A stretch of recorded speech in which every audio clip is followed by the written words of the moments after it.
the Whispering Willow. Once upon a time, in a picturesque valley surrounded by towering mountains and lush forests, there was a quaint village named Eldergrove. This village was known for its harmony and the mysterious Whispering Willow tree that stood at its edge. The Whispering Willow was said to have the ability to grant one wish every 100 years, but only to someone who truly deserved it. In Eldergrove lived a young boy named Finn, who was known for his generosity and bravery. Finn often helped the villagers with their chores, and he had a special bond with the animals in the forest. However, his village faced a great challenge. A severe drought had dried up the river that flowed through Eldergrove, leaving the land parched and the villagers worried. One day, while Finn was tending to the animals, he overheard the elders talking about the Whispering Willow and its magic. Desperate to help his village, Finn decided he would find the Whispering Willow and make a wish to restore the river and save Eldergrove. The quest for the Whispering Willow. Early the next morning, Finn set off on his quest. He packed a small bag with supplies, a loaf of bread, a flask of water, and a warm cloak, and ventured into the forest. The path to the Whispering Willow was said to be filled with trials that tested one's heart and courage. As Finn journeyed through the forest, he encountered a wise old fox with a silver-tipped tail. The fox spoke with a gentle voice. "To reach the Whispering Willow, you must first solve my riddle. I can fly without wings, I can cry without eyes. Wherever I go, darkness follows me. What am I?" Finn pondered the riddle and replied, "A cloud." The fox's eyes twinkled with approval, and he pointed Finn towards a hidden path lined with glowing mushrooms. Finn thanked the fox and followed the path deeper into the forest. The enchanted grove. The path led Finn to a beautiful grove where the trees shimmered with an otherworldly light. In the center of the grove was a serene pond with water so clear it seemed to reflect the stars. A graceful, golden stag with antlers like branches of a tree stood by the pond. The stag spoke softly. "To proceed, you must answer this riddle. I have cities but no houses, forests but no trees, and rivers but no water. What am I?" Finn thought carefully and said, "A map." The stag nodded and gently stepped aside, revealing a winding trail that led to the heart of the grove. Finn followed the trail with a sense of excitement and hope. The Whispering Willow. At the end of the trail, Finn found himself in front of the Whispering Willow. The tree was majestic and ancient, with branches that seemed to touch the sky. Its leaves rustled softly, as if whispering secrets to the wind. Finn approached the tree with reverence. A soft, ethereal voice echoed from the tree. "To receive the magic of the Whispering Willow, you must make a wish that comes from a heart full of love and selflessness." Finn took a deep breath and made his wish. "I wish for the river to be restored, so that the land may be fertile again and the villagers can thrive." As Finn spoke, the Whispering Willow's branches glowed with a warm, golden light. The light spread outwards, flowing through the forest and towards Eldergrove. Finn felt a gentle breeze as the magic began to work. The return to Eldergrove. When Finn returned to his village, he was greeted with a miraculous sight. The river had returned, its waters sparkling and flowing freely. The land was lush and green, the fields were fertile, and the villagers were overjoyed. The villagers celebrated with a grand feast in Finn's honor, grateful for the magic of the Whispering Willow that had restored their home. Finn's bravery and selflessness had brought prosperity and happiness back to Eldergrove. The tale of Finn and the Whispering Willow became a cherished story in the village, a reminder of the power of kindness and the magic that can be found when one's heart is full of love for others. And so, Eldergrove continued to flourish, forever blessed by the magic of the Whispering Willow and the heart of one extraordinary young boy. Once upon a time, in a quaint village called Elmswood, nestled between rolling hills and ancient forests, lived a young girl named Clara. Clara was known for her bright smile and her adventurous spirit. Her favorite spot was the meadow beyond the village, where wildflowers grew in a riot of colors and butterflies danced in the warm sunlight. One day, while exploring the edge of the enchanted forest, Clara found a beautiful, shimmering feather. It was unlike any she had ever seen, with hues that shifted and sparkled in the light. She picked it up, feeling a strange warmth spread through her fingers. That evening, she showed the feather to her grandmother, an old woman with kind eyes and a heart full of stories. "Ah, Clara, her grandmother said, "This is no ordinary feather. It belongs to the phoenix of the enchanted forest, a mystical bird of great power and wisdom. Legend says that whoever finds a phoenix feather will be granted one wish, but only if they prove themselves worthy." Clara's eyes widened with excitement. "A wish? What must I do to prove myself?" Her grandmother smiled softly. "You must journey to the heart of the enchanted forest and find the phoenix. Along the way, you will face 3 trials that will test your courage, kindness, and wisdom. If you succeed, the phoenix will grant you your wish." Determined to bring prosperity to her village, which had suffered from poor harvests and harsh winters, Clara set out the next morning with the phoenix feather tucked safely in her satchel. As she entered the forest, the trees seemed to whisper secrets, and the air was thick with magic. She walked for hours, the light dimming as the canopy overhead grew denser. Eventually, she came to a clearing where a massive stone statue of a dragon stood. At its base was an inscription: "To pass the first trial, show bravery true, face the guardian of stone, it must be you." Clara took a deep breath and stepped forward. The statue's eyes glowed, and it came to life, towering over her with a roar. Summoning all her courage, Clara spoke clearly and firmly. "I am Clara of Elmswood, and I seek the phoenix to save my village. I have no weapon, but I have a brave heart." The stone dragon paused, then lowered its head in acknowledgement. "You have shown bravery," it rumbled. "You may pass." Relieved, Clara continued her journey. The forest grew darker, and the path became harder to follow. After a while, she encountered a stream with crystal-clear water. On the opposite bank stood a weeping willow tree, its branches drooping like a curtain. As Clara approached, she heard soft sobbing from the willow. "Who weeps so sorrowfully?" Clara called out. A face formed in the bark of the willow tree. "I weep for the creatures of the forest," it said. "They suffer from a blight that I cannot cure." Clara's heart ached at the willow's sorrow. She remembered the herbs her grandmother used to heal the sick.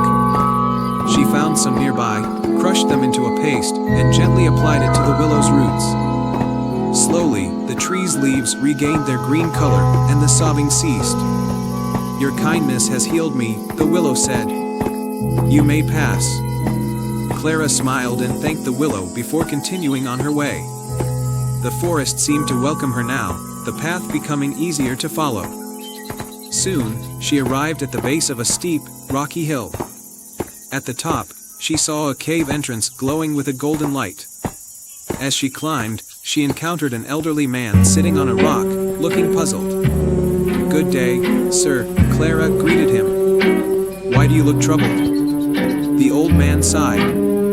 "I have been trying to solve a riddle that guards the entrance to the Phoenix's cave, but I cannot figure it out." Clara sat beside him, and together they read the riddle inscribed on a nearby stone: "I speak without a mouth and hear without ears. I have no body, but I come alive with the wind." After a moment of thought, Clara smiled. "It's an echo," she said. The old man's eyes lit up. "Of course.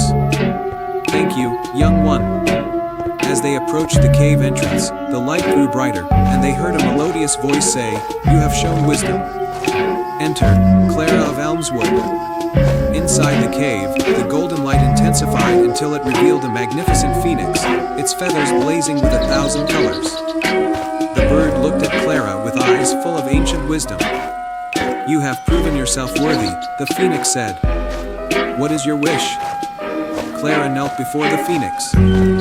"Great Phoenix, I wish for my village to prosper and for our harvests to be bountiful so that no one will go hungry again."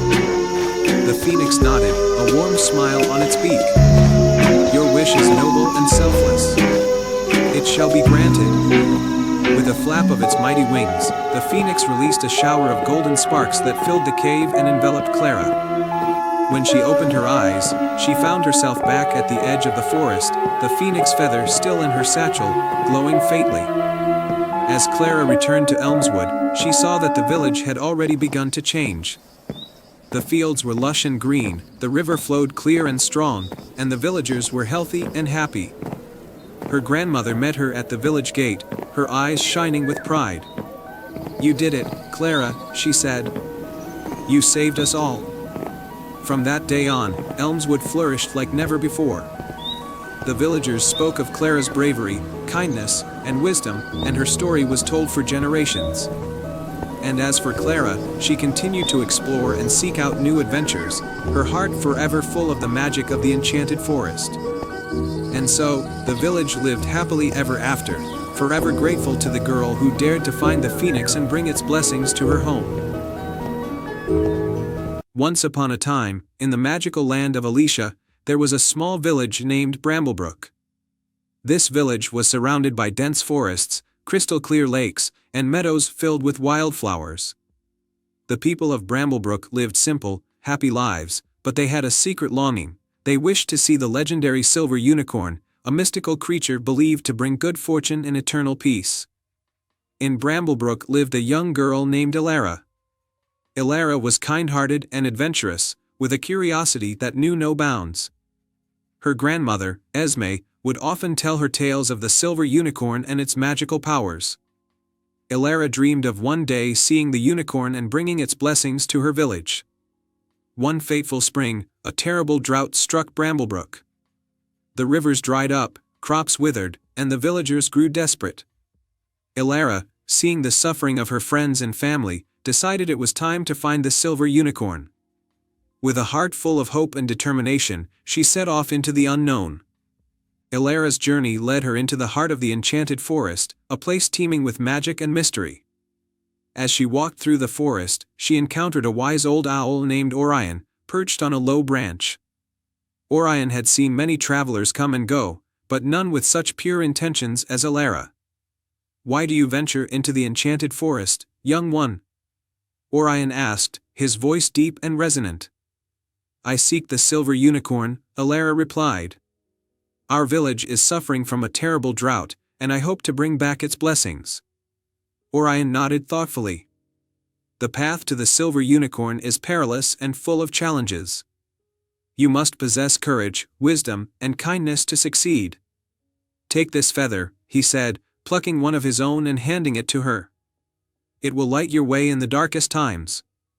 Elara thanked Orion and continued her journey, the feather glowing softly in her hand. As she ventured deeper into the forest, she came across a shimmering pond. At the edge of the pond stood a beautiful deer with eyes as blue as sapphires. "Greetings, traveler," the deer said. "I am Luna, the guardian of this pond. Why do you seek the silver unicorn?" Elara explained her quest, and Luna listened intently. "The silver unicorn resides in the Valley of Echoes, beyond the misty mountains," Luna said. "But to reach it, you must first solve a riddle. If you succeed, I will guide you to the mountains."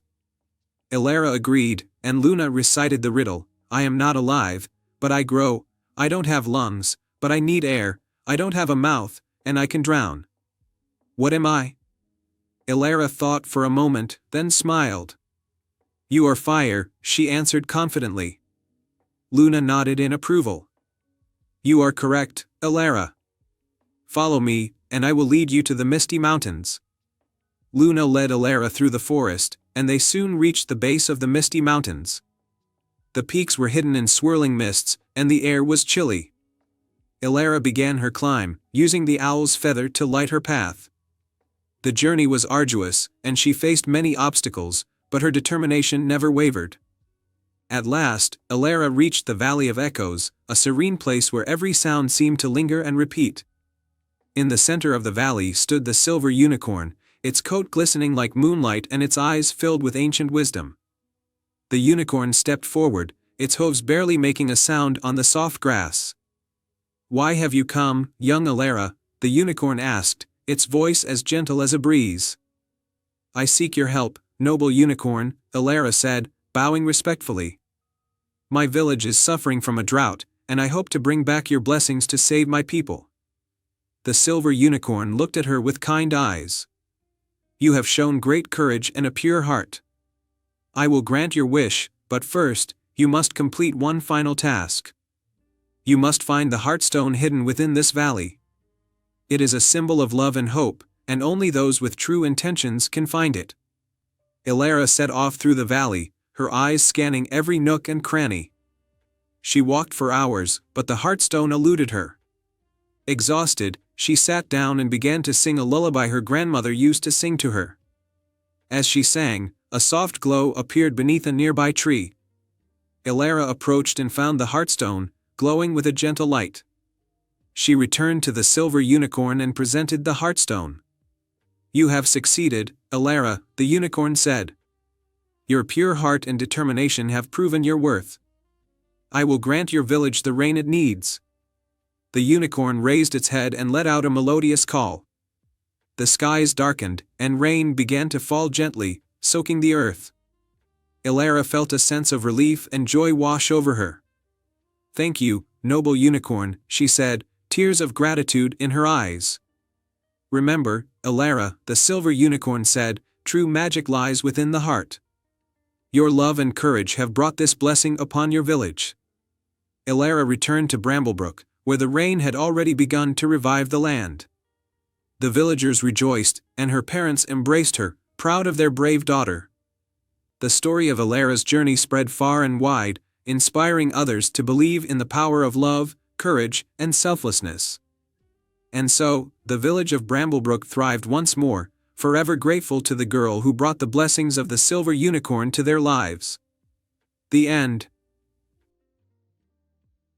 Once upon a time, in a land not so far away, there was a magical forest known for its whispering trees and shimmering lights.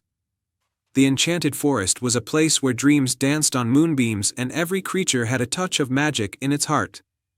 In the heart of this forest stood an ancient oak tree, revered by all as the Whispering Oak. It was said that this tree could speak to those who truly listened, sharing secrets and wisdom from ages past. Many people from distant lands would visit, hoping to hear its enchanting tales, but only a few ever did. One day, a young girl named Lila, with hair like spun gold and eyes full of curiosity, wandered into the forest. She had heard tales of the Whispering Oak from her grandmother and yearned to hear its stories herself. Lila's family had always lived on the edge of the enchanted forest, and though she played among the trees many times, she had never ventured deep enough to find the legendary oak. Lila set out early in the morning, carrying a small basket filled with honey cakes, her favorite treat. As she walked, the forest seemed to welcome her. The leaves rustled softly, and the air was filled with the gentle hum of magic. Birds with feathers of gold sang melodies that only added to the forest's allure. After several hours of walking, Lila came upon a clearing bathed in soft sunlight. At the center stood the Whispering Oak, its branches stretching high and wide, as if to embrace the sky. The tree was even more magnificent than she had imagined, with leaves that shimmered like emeralds and bark that seemed to glow with an inner light. Lila approached the tree, her heart pounding with excitement. She sat down at its base and placed her basket beside her.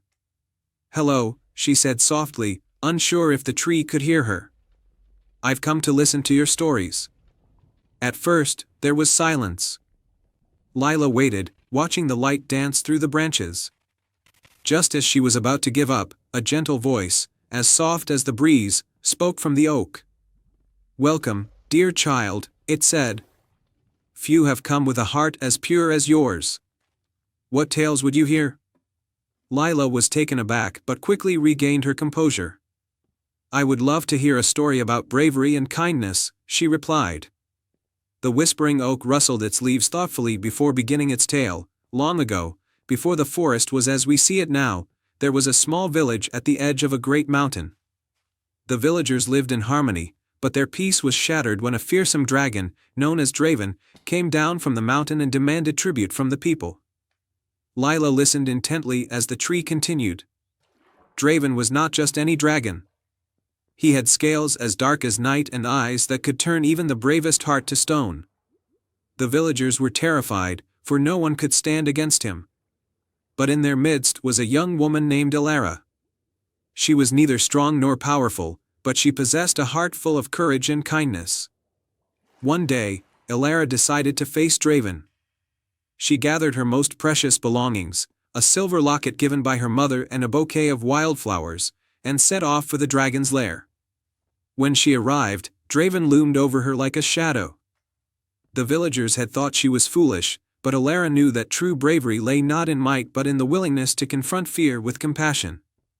The dragon, curious about her audacity, asked her why she had come. Elara held up the locket and said, "This locket is a symbol of my love for my family. I've come to ask you to leave my village in peace, not because we fear you, but because we wish to understand you. I bring these flowers as a token of our willingness to offer friendship." Draven was taken aback. No one had ever approached him with such a gesture. He took the flowers, his heart softened by Elara's bravery and kindness. Over time, the dragon became a protector of the village rather than a menace. Elara's act of courage transformed not only her own life but the fate of her entire village. The Whispering Oak's story ended, and the clearing fell silent once more. Lila felt a warmth in her heart, touched by the tale of bravery and kindness. "Thank you," she said to the tree, "for sharing such a beautiful story." The Whispering Oak rustled its leaves gently. "Remember, dear child, true courage is not the absence of fear but the strength to face it with kindness." Lila smiled, feeling a newfound sense of courage and hope. As she made her way back home, she knew that the Whispering Oak's wisdom would guide her in her own life, just as it had guided many before her. And so, Lila returned to her village, carrying with her the magic of the enchanted forest and the lessons learned from the Whispering Oak. She knew that, with bravery and kindness in her heart, she too could change the world. And they all lived happily ever after. Once upon a time, in a kingdom surrounded by rolling hills and emerald forests, there was a hidden garden known as the Enchanted Rose Garden. This garden was famous for its magical roses, which bloomed in every color of the rainbow and were said to have special powers. The roses could heal wounds, grant wishes, and bring happiness to those who needed it most. In this kingdom lived a kind-hearted young woman named Elara. Elara was known for her generosity and her love for all living things. She worked in her village as a healer, using her knowledge of herbs and plants to help others. Despite her skills, she had always dreamed of seeing the legendary Enchanted Rose Garden, which was rumored to be protected by an ancient spell and hidden deep within the Whispering Woods. One day, as Elara was tending to her herb garden, she received troubling news. A terrible sickness had begun to spread through the village, leaving many people weak and bedridden. Elara tried everything she knew to heal them, but the illness was unlike any she had seen before. Desperate to save her friends and neighbors, she remembered the tales of the Enchanted Rose Garden and its magical roses. Determined to find the garden and its healing roses, Elara set out on a quest. She packed a small bag with essentials, a map, some food, and a charm given to her by her grandmother, which was said to protect the wearer from harm. With a heart full of hope, she ventured into the Whispering Woods, guided by the soft whispers of the trees. The forest was enchanting, mysterious, with sunlight filtering through the dense canopy and casting a golden glow on the forest floor. Elara followed the map, but as the sun began to set, she found herself at a crossroads. She had to make a choice: follow the path that led deeper into the woods or take a smaller trail that seemed less traveled. As she hesitated, a soft, melodic voice spoke from the shadows. "Hello, traveler. I see you are seeking the Enchanted Rose Garden." Elara turned to see a graceful fairy hovering near her. The fairy had shimmering wings and a warm smile. "Yes," Elara replied. "My village is suffering from a terrible illness, and I've heard that the roses in the Enchanted Rose Garden can heal them." The fairy nodded sympathetically.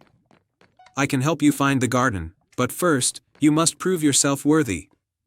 The garden is protected by magic and only those with pure intentions and a courageous heart can enter. I will give you 3 tasks to complete. Only then will the garden reveal itself." Elara agreed to the tasks and the fairy, whose name was Leora, guided her to the first challenge. They arrived at a meadow where a magical creature called the Moonlight Deer was trapped in a net made of enchanted vines. The Moonlight Deer had a coat that shimmered like moonlight and eyes full of sadness. Elara approached the deer gently and used her knowledge of plants to carefully cut through the vines without hurting the creature. After freeing the Moonlight Deer, Leora smiled and praised Elara for her compassion. The second task was to find a hidden spring in the forest and restore its water, which had been tainted by dark magic. Elara followed the faint sound of running water and discovered the spring, but the water was murky and blackened. Using a special potion she carried, Elara purified the water and watched as it sparkled and returned to its crystal-clear state. With the second task completed, Leora led Elara to the final challenge. They arrived at a large, ancient tree with a gaping hole at its base. Inside the hole was a nest of baby owls that had been abandoned. The owls were hungry and scared, and their mother was nowhere to be found. Elara took a deep breath and used the food she had packed to feed the owls. She sang a soothing lullaby to calm them and made a cozy nest for them to sleep in. As the owls settled down peacefully, their mother, a wise old owl, appeared and thanked Elara for her kindness. With the 3 tasks completed, Leora led Elara to a hidden glen where the enchanted rose garden lay. The garden was more beautiful than Elara had ever imagined. The roses bloomed in every color of the rainbow, and their petals shimmered with magical light. In the center of the garden was a large, golden rose that seemed to glow with an inner fire. Leora guided Elara to the golden rose and said, "This is the heart rose, the most powerful of all the magical roses. It has the ability to heal any illness and bring happiness to those in need. Take it back to your village, and may its magic help your people." Elara carefully picked the golden rose and thanked Leora for her help. She made her way back to the village, her heart full of hope. As she approached the village, she saw the faces of her friends and neighbors, who had been waiting anxiously for her return. Elara handed the golden rose to the village healer, who prepared a potion from its petals. The potion was administered to the sick, and as they drank it, their health began to improve. The illness faded, and the village was filled with joy and relief. The villagers celebrated Elara's bravery and kindness. They recognized that it was not just the magic of the rose that had saved them but also Elara's pure heart and determination. From that day on, the enchanted rose garden was no longer a secret, and the village lived in harmony with the magical forest, always remembering the tale of the kind-hearted girl who saved them with the help of a golden rose.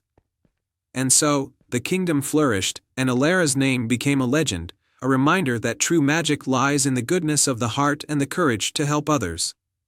The end. Once upon a time, in the enchanting kingdom of Lumina, there was a hidden valley known as the Valley of Stars. This valley was renowned for its stunning night sky, where stars seemed to dance and twinkle with a magical light. At the heart of the valley was the Celestial Fountain, a mystical spring said to have the power to grant a single wish under the light of a starfall. In a quaint village on the edge of the valley lived a kind and imaginative girl named Lyra. She was known for her love of stargazing and her dream of one day witnessing the legendary starfall. Her best friend was a spirited young rabbit named Tilly, who had a knack for solving puzzles and finding hidden paths.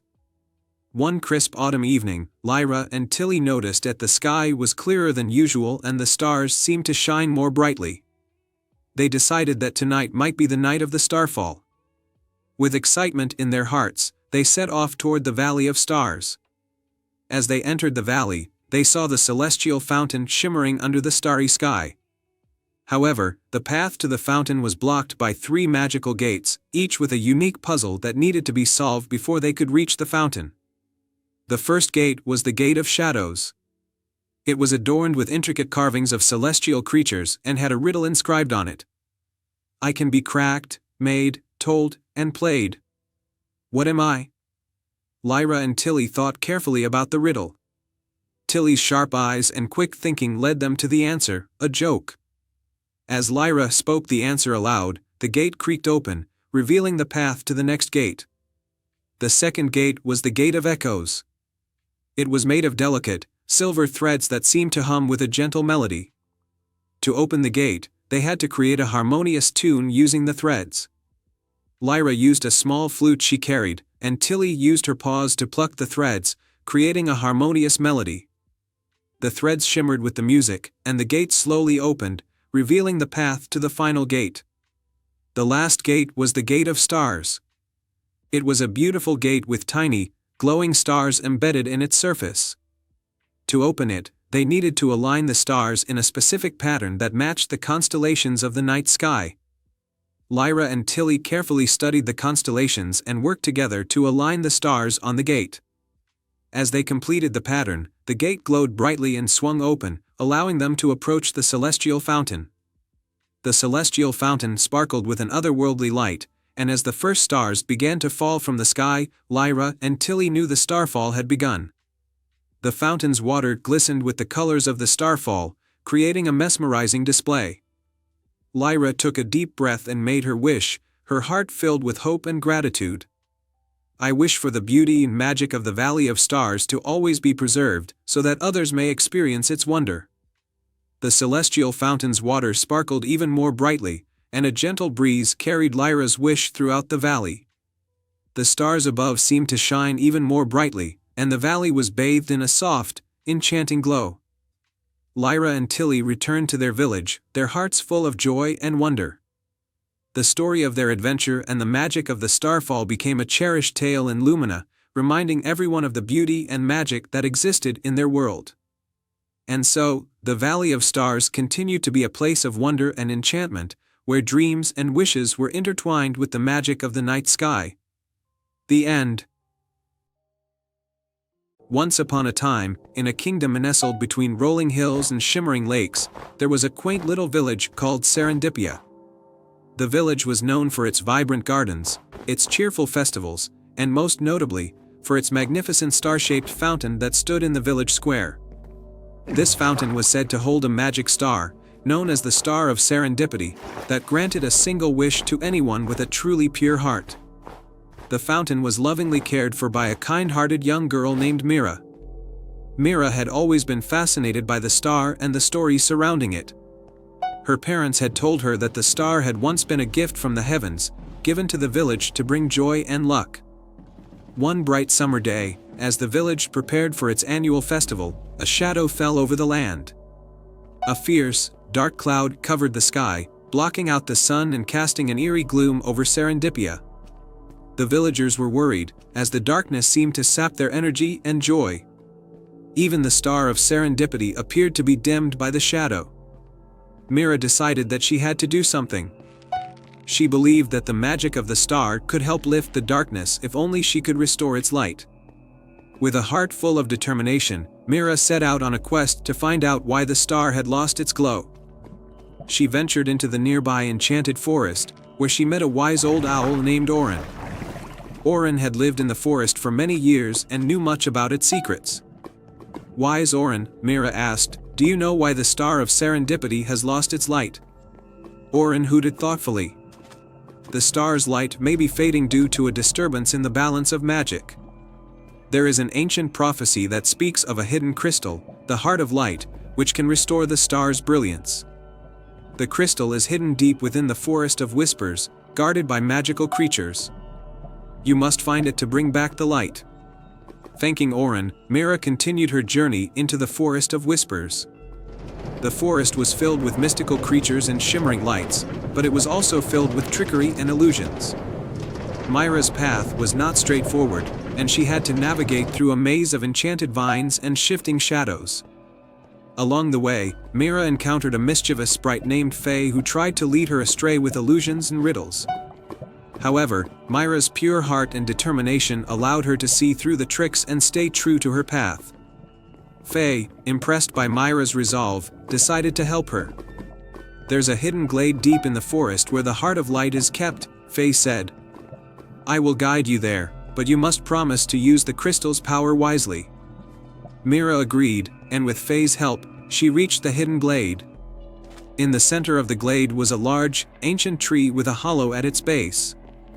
Inside the hollow, Mira found the Heart of Light, a radiant crystal that glowed with a warm, golden light. As Mira took the crystal, the forest seemed to come alive with a vibrant energy. The dark cloud over Serendipia began to dissipate, and the sunlight began to pierce through the shadows. Returning to the village with the Heart of Light, Mira placed the crystal at the base of the star-shaped fountain. The crystal's light merged with the star, and the Star of Serendipity began to shine brighter than ever before. The fountain's water sparkled with a magical glow, and the darkness that had covered the village vanished. The villagers rejoiced, their spirits lifted by the return of the light. They celebrated with a grand festival, where Mira was honored as a hero. The Star of Serendipity had not only restored its brilliance but had also brought a renewed sense of hope and joy to the village. From that day on, the fountain stood as a symbol of light and magic, reminding everyone that even in the darkest times, a pure heart and a bit of courage could restore brightness and bring about serendipitous changes. And so, Serendipia thrived under the glowing light of the Star of Serendipity, forever grateful to a brave girl whose heart had shone as brightly as the star itself.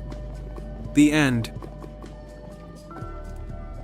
Once upon a time, in a valley where wildflowers danced with the breeze and the air was filled with the songs of birds, there stood a majestic willow tree known as the Whispering Willow. This tree was said to be enchanted, with branches that swayed gently even when the air was still, and leaves that glistened like emeralds in the sunlight. The villagers of Meadowbrook believed that the tree could communicate with those who truly listened, sharing wisdom and granting wishes. In the heart of Meadowbrook lived a young girl named Lila. Lila was known for her kind heart and adventurous spirit.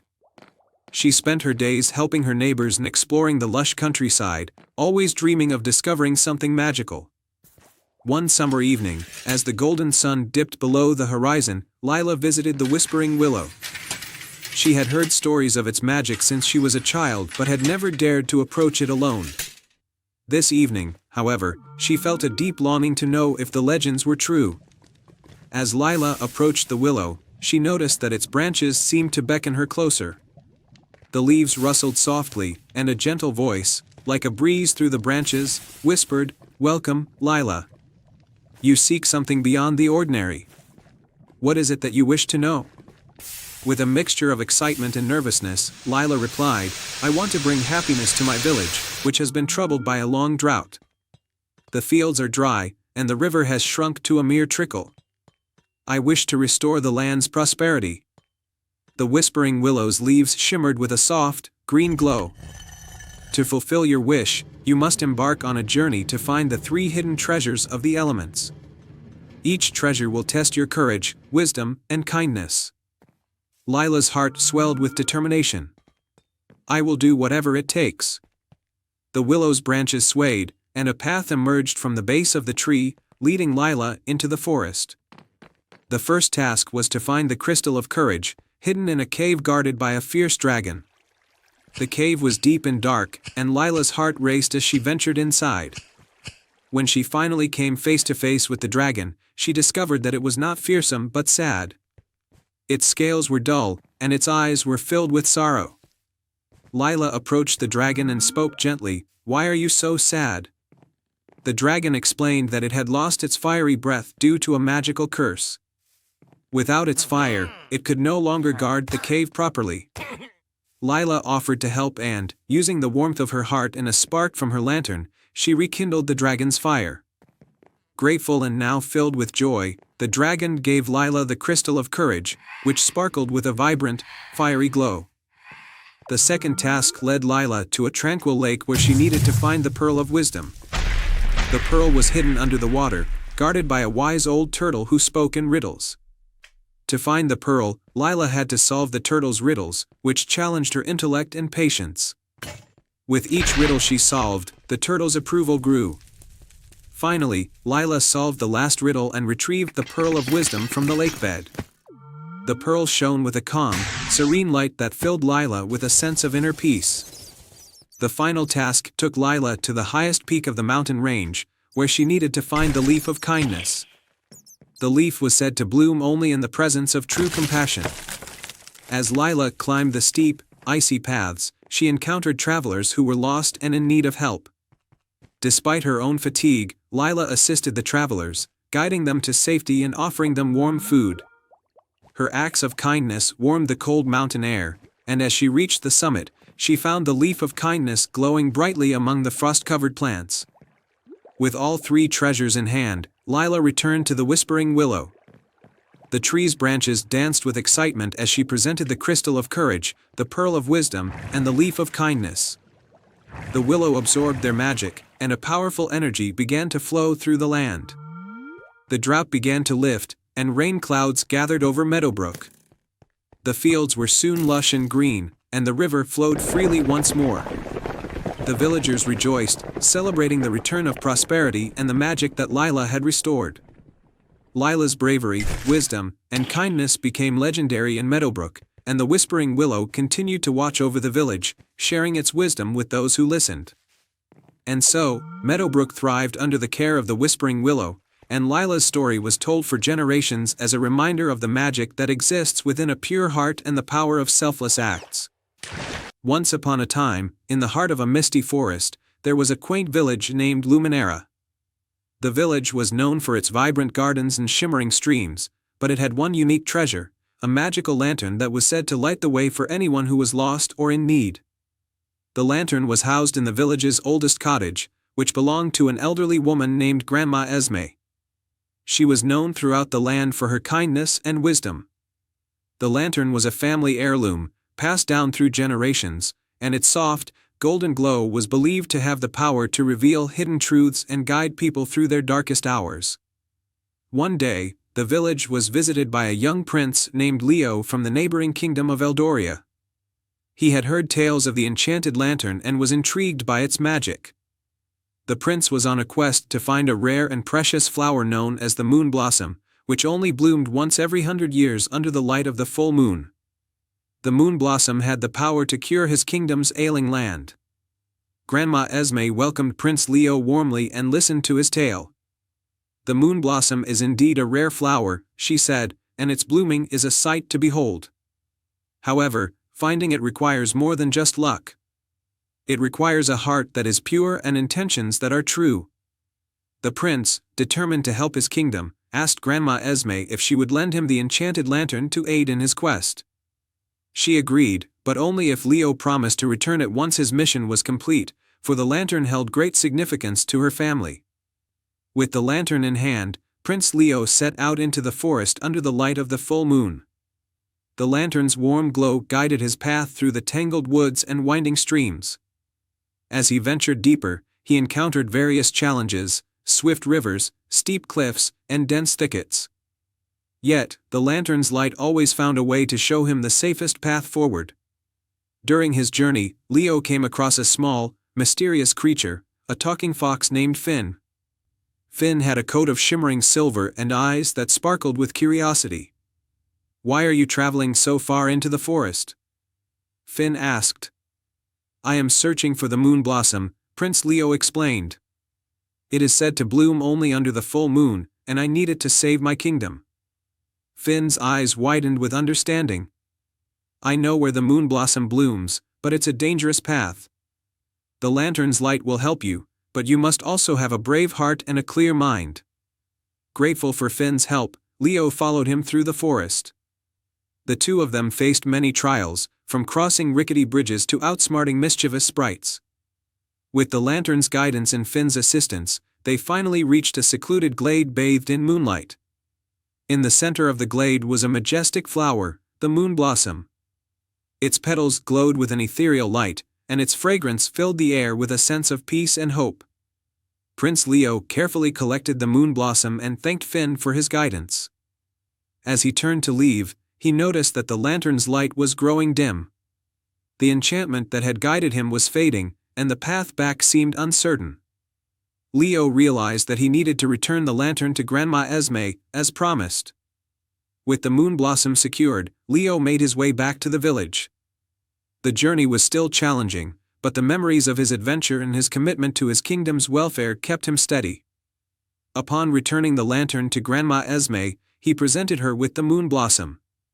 "You have fulfilled your promise," Grandma Esme said, smiling. "And you have shown great courage and purity of heart. The lantern will continue to guide those in need, and the moon blossom will heal your kingdom." Prince Leo returned to Eldoria, where the moon blossom was used to restore the land to its former glory. His kingdom thrived once more, and he was celebrated as a hero. He often thought fondly of the enchanted lantern in the village of Luminera, where his journey had begun. The lantern remained in Grandma Esme's cottage, its light still shining brightly for those who sought guidance. The story of Prince Leo and the enchanted lantern became a beloved legend in Luminera, reminding everyone of the power of bravery, kindness, and the magic of a guiding light. And so, the village of Luminera continued to glow with the light of hope and adventure, ever ready to illuminate the path for those who ventured into the forest in search of their own dreams. The end. Once upon a time, in a kingdom surrounded by rolling hills and enchanted forests, there was a bustling village named Fernwood. Fernwood was known for its vibrant gardens, warm-hearted people, and the mysterious moonlit grove at the edge of the village. The grove was said to be a place of magic and wonder, visited only when the moon was full. In Fernwood lived a kind-hearted girl named Ilara. Ilara was known for her love of animals and her curiosity about the world. Every month, on the night of the full moon, she would visit the moonlit grove, hoping to uncover its secrets. One evening, as the full moon rose high in the sky, Ilara ventured into the grove, guided by its soft, silver light. As she wandered among the ancient trees, she noticed a faint, melodious tune coming from deep within the grove. Following the music, she discovered a hidden clearing bathed in moonlight. In the center of the clearing was a beautiful, glowing pond. Around the pond danced tiny, ethereal fairies whose wings sparkled like diamonds. At the edge of the pond, on a grand stone pedestal, was a magnificent crystal known as the Moonstone. Its light was mesmerizing, casting gentle reflections across the water. As Ilara approached the Moonstone, a soft, musical voice spoke from the pond. "Welcome, Ilara. You have been chosen for a special task." Ilara looked around in awe. "Who are you? How do you know my name?" The voice responded, "I am the guardian of the Moonstone. The Moonstone holds the power to protect our world from encroaching darkness, but its magic has begun to fade. To restore its power, you must embark on a journey to find the lost fragments of the Moonstone scattered across the kingdom." Ilara felt a surge of excitement and determination. "I will find the fragments and restore the Moonstone's magic." The guardian nodded. "Your first fragment is hidden in the Whispering Caves, deep within the Frosted Mountains. Each fragment is guarded by a challenge that will test your heart and courage." With a newfound sense of purpose, Ilara set off on her quest. Her journey took her through the Frosted Mountains, where she braved icy winds and treacherous paths to reach the Whispering Caves. Inside the caves, she encountered a labyrinth of shimmering ice formations. At the heart of the labyrinth, Ilara found the first fragment of the Moonstone, encased in a block of ice. To retrieve it, she had to solve a riddle spoken by a magical ice spirit. "I am not alive, but I grow. I do not have lungs, but I need air. I do not have a mouth, but water kills me. What am I?" Ilara thought carefully and answered, "A fire." The ice spirit granted her passage, and Ilara retrieved the fragment. She continued her journey, guided by the light of the Moonstone. The second fragment was hidden in the enchanted forest, guarded by a wise old tree. The tree posed a challenge that required Ilara to demonstrate her kindness. A small, injured squirrel needed help, and Ilara carefully tended to its wounds and provided it with food. The grateful squirrel led her to the second fragment, hidden beneath its nest. Ilara's final challenge took her to the desert of shifting sands. The last fragment was buried in the vast desert, and she had to navigate the ever-changing dunes to find it. Along the way, she encountered a weary traveler in need of assistance.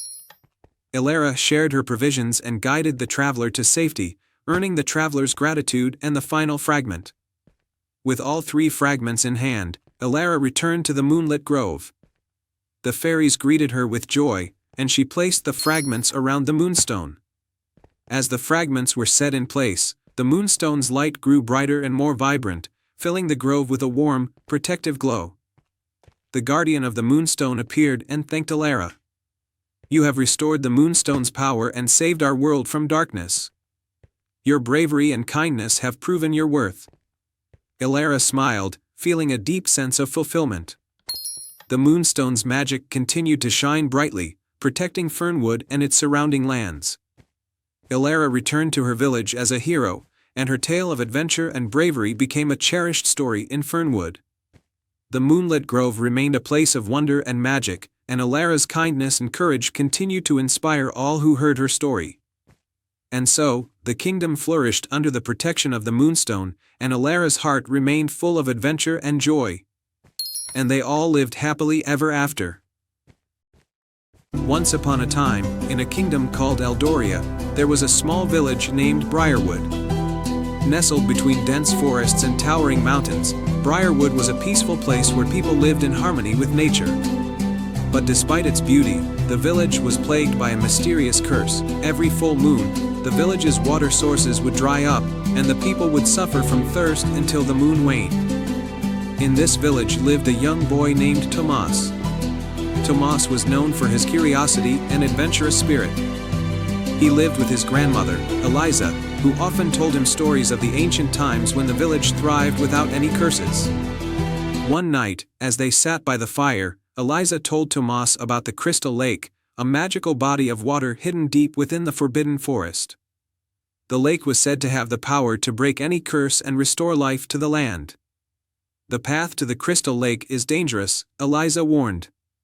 Many have tried to find it, but none have returned. It is guarded by fierce creatures and treacherous terrain. Despite the danger, Tomas felt a strong urge to find the lake and save his village. With his grandmother's blessing, he packed a small bag of provisions and set off at dawn, determined to uncover the secret of the Crystal Lake. As Tomas entered the forbidden forest, the trees loomed tall and thick, their branches intertwining like a labyrinth. The air was thick with the scent of pine and moss.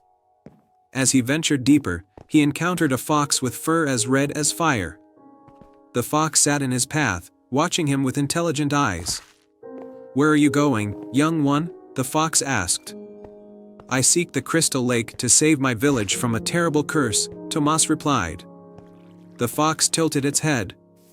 "The path is fraught with danger. You will need courage and wisdom. I will help you, but you must trust me." Tomas agreed, and the fox led him through the forest, helping him avoid traps and dangerous creatures. As they traveled, the fox shared stories and riddles, teaching Tomas valuable lessons about bravery and cunning. After several days, they reached the edge of a dark, foreboding swamp. The air was thick with fog, and the water was murky and still. Tomas hesitated, unsure of how to proceed. "Do not fear the swamp," the fox said. "It is a test of your determination. Focus on your goal, and you will find a way." Tomas took a deep breath and stepped into the swamp. With each step, the mud threatened to pull him down, but he pressed on, keeping his eyes fixed on the distant horizon. Eventually, he emerged on the other side, exhausted but triumphant. The fox continued to guide him until they reached the base of a towering mountain. At the mountain's peak was a cave, and from within the cave came a soft, shimmering light. "The Crystal Lake is inside," the fox said. "But it is guarded by a fierce dragon. You must face the dragon and prove your worth." Tomas climbed the mountain, his heart pounding with anticipation and fear. When he reached the cave, he saw the dragon, its scales glistening like precious gems. The dragon opened its eyes and gazed at Tomas with an intensity that made him tremble. "Why have you come here, little one?" the dragon rumbled. "I seek the Crystal Lake to save my village from a terrible curse," Tomas replied, his voice steady despite his fear. The dragon studied him for a moment before speaking. "To access the lake, you must answer this riddle. What is so fragile that saying its name breaks it?" Tomas thought for a moment, recalling the riddles the fox had taught him. Then he smiled and said, "Silence." The dragon nodded approvingly and stepped aside, revealing the entrance to the cave. Inside, Tomas found the Crystal Lake, its waters sparkling with a magical light. He filled a small vial with the enchanted water and thanked the dragon for its wisdom. The journey back to Briarwood was swift, as the fox guided him safely through the forest. When Tomas returned to the village, he poured the water from the Crystal Lake into the village well. Instantly, the water began to flow again, clear and abundant. The curse was lifted, and the villagers rejoiced. Eliza embraced her grandson, her eyes filled with pride and gratitude. "You have done what many thought impossible, Tomas. You have saved our village." Tomas smiled, feeling a deep sense of fulfillment. The fox watched from the edge of the forest, its eyes twinkling with satisfaction before it disappeared into the trees. From that day forward, Briarwood thrived. The villagers honored Tomas as a hero, and the story of his bravery and determination was passed down through generations. The Crystal Lake became a symbol of hope and resilience, reminding everyone that even the greatest challenges could be overcome with courage and wisdom. And so, the village of Briarwood lived happily ever after, forever grateful to the brave young boy who saved them from the curse.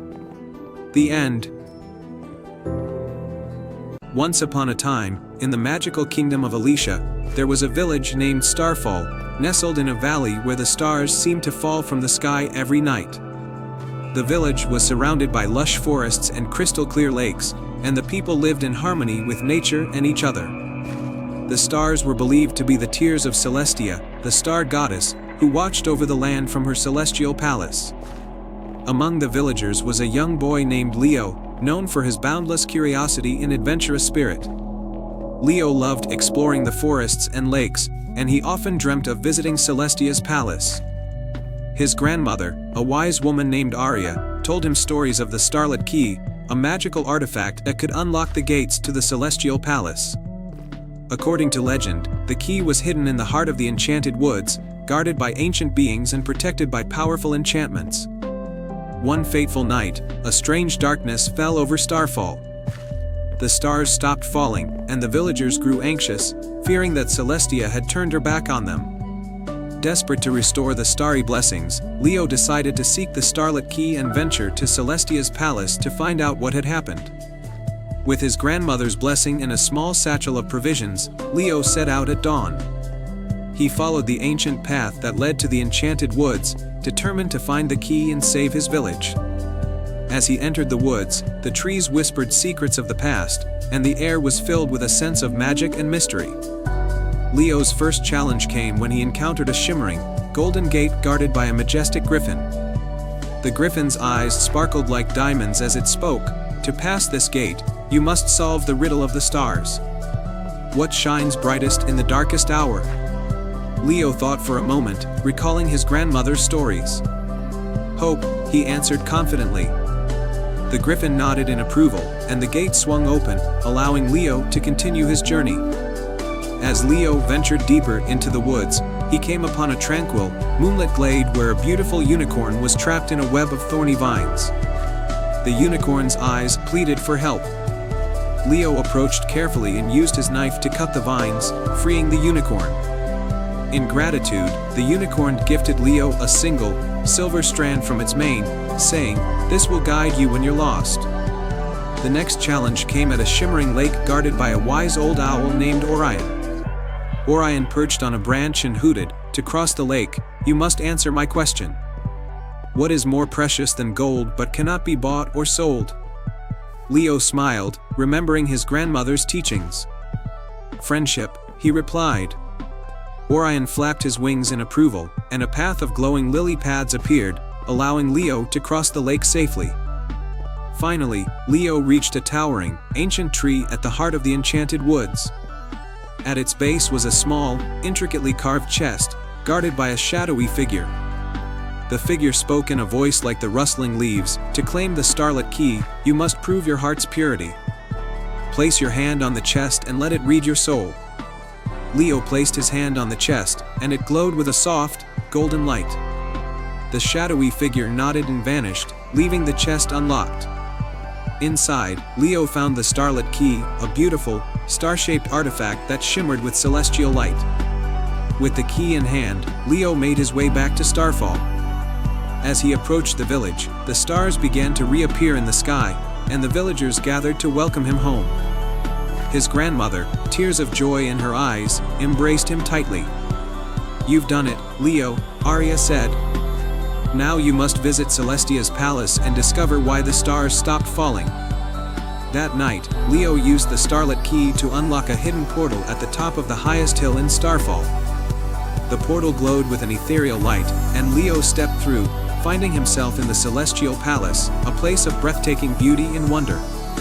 In the heart of the palace, Leo found Celestia, the star goddess, surrounded by a dark, swirling mist. "Why have you stopped the stars from falling?" Leo asked, his voice echoing in the vast chamber. Celestia looked at him with sorrowful eyes. A dark force has been draining my power, causing the stars to fade. But your pure heart and brave spirit have brought hope to this realm. Leo, remembering the silver strand from the unicorn, used it to dispel the dark mist. As the mist vanished, Celestia's light grew brighter, and the stars began to shine once more. In gratitude, Celestia gifted Leo a star pendant, a symbol of her eternal blessing. Leo returned to Starfall, the star pendant glowing around his neck. The villagers rejoiced, celebrating his bravery and the return of the stars. From that day on, Leo was known as the Star Keeper, and his tale was told for generations, inspiring others to seek adventure and protect the magic of their world. And so, the kingdom of Alicia lived happily ever after, forever grateful for the courage and heart of a young boy named Leo, who brought the stars back to their sky. The end. Once upon a time, in a peaceful valley surrounded by majestic mountains, there was a village named Harmony Hollow. This village was famous for its breathtaking, colorful flowers that bloomed all year round, thanks to the magic of a benevolent spirit named Flora, who dwelled in the heart of the Whispering Woods nearby. Flora was known for her kindness and her gift of bringing life and color to the land. She would sprinkle magical dew on the flowers each morning, ensuring that Harmony Hollow remained vibrant and beautiful. The villagers adored Flora and would often leave small gifts and tokens of appreciation at the edge of the Whispering Woods. One spring morning, as Flora was tending to her garden of magical blooms, she noticed something troubling. The colors of her flowers were starting to fade, and the once lush leaves were turning brown. Flora's heart sank as she realized that the magic sustaining her garden was waning. Desperate to restore the vitality of the flowers, Flora decided to seek help from the mystical Rainbow Fountain, a legendary source of great magic said to be hidden deep within the enchanted glade. Flora knew that the journey to the Rainbow Fountain was perilous and that she needed a brave companion. She summoned her friend, a young and courageous girl named Mia from Harmony Hollow. Mia had always admired Flora's magic and was eager to help. Flora explained the situation and asked Mia to accompany her on the quest to the enchanted glade. With a nod of determination, Mia agreed. The two set off through the Whispering Woods, where the trees seemed to whisper encouraging words as they passed. Their journey took them through enchanted meadows, over sparkling streams, and into the heart of a mysterious mist that concealed the entrance to the enchanted glade. As they ventured deeper into the mist, the path became less clear, and shadows danced around them. Flora and Mia reached a shimmering archway leading into the glade. Beyond the archway lay the Rainbow Fountain, a magnificent waterfall cascading with liquid light in every color of the rainbow. The sight was breathtaking, but their joy was short-lived. At the base of the fountain, they found an old, rusted chest with a faded inscription: "To restore the magic, one must prove their heart's true desire." The chest was locked, and beside it was a riddle inscribed on a golden plaque: "I am not alive, yet I grow. I do not have lungs, yet I need air. I do not have a mouth, yet water kills me.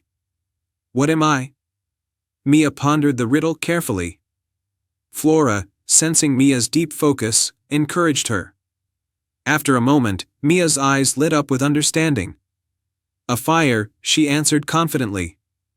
The chest creaked open, revealing a sparkling, golden key inside.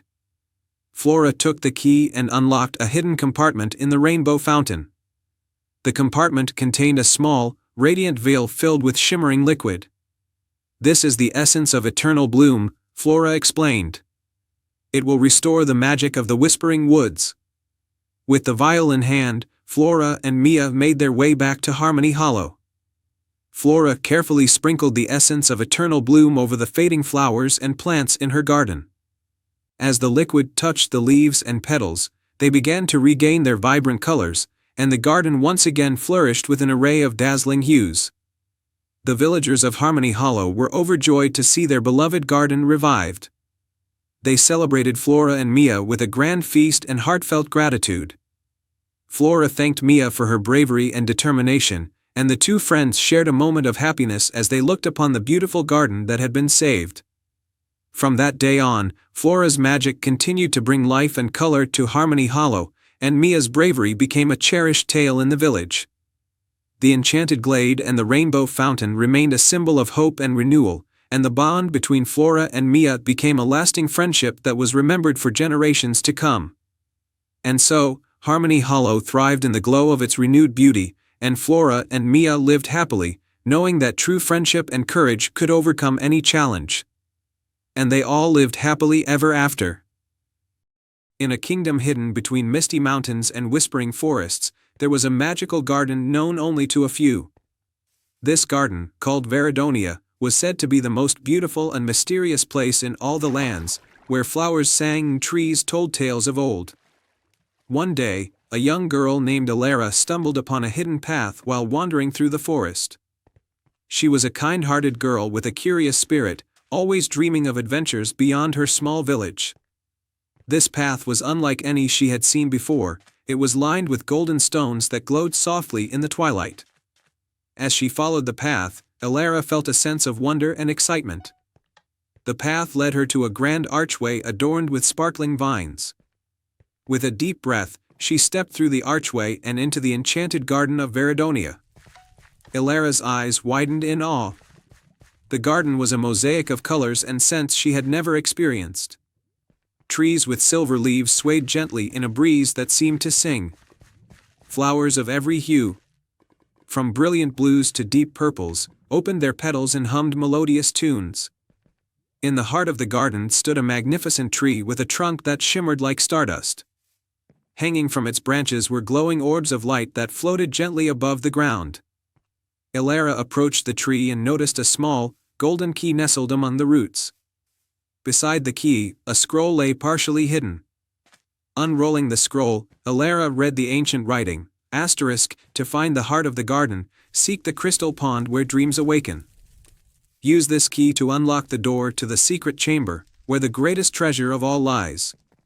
Star. Excited by the promise of a treasure, Elara looked around and soon found the crystal pond mentioned in the scroll. It was a serene pool with water as clear as glass. The pond was surrounded by glowing stones and reflected the stars above, even though it was still daylight. Elara noticed a small, ornate door at the edge of the pond, almost hidden by lush vines. With the golden key in hand, she unlocked the door. It creaked open to reveal a hidden chamber bathed in soft, golden light. Inside the chamber, Elara saw a beautiful chest resting on a pedestal. Her heart raced as she opened it, expecting to find gold or jewels. Instead, the chest was filled with a swirling mist of vibrant colors. As she peered inside, the mist began to take shape, revealing a small, delicate book with a cover made of shimmering leaves. Elara carefully picked up the book. Its pages were filled with stories and illustrations of adventures, magic, and wonder. The words seemed to come alive, telling tales of bravery and kindness, of heroes and heroines who had once walked the earth and brought light to the darkest corners. As Elara read, she realized that the true treasure of Veridonia was not gold or jewels, but the stories and dreams captured within the book. The magic of the garden had given her a gift far greater than material wealth. It had bestowed upon her the wisdom and imagination to inspire others. With a heart full of joy, Elara left the garden, carrying the enchanted book back to her village. She shared the stories with everyone she met, filling their lives with wonder and hope. The magic of Veridonia lived on through her tales, and the garden remained a secret place where dreams and stories blossomed, awaiting the next curious soul to find its hidden path. And so, the enchanted garden continued to flourish in the hearts and minds of those who believed in the magic of stories, and Elara's adventures became a cherished legend, passed down through the ages.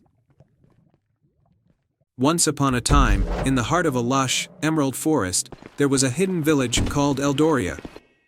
This village was known for its breathtaking beauty and the serene harmony between nature and its inhabitants.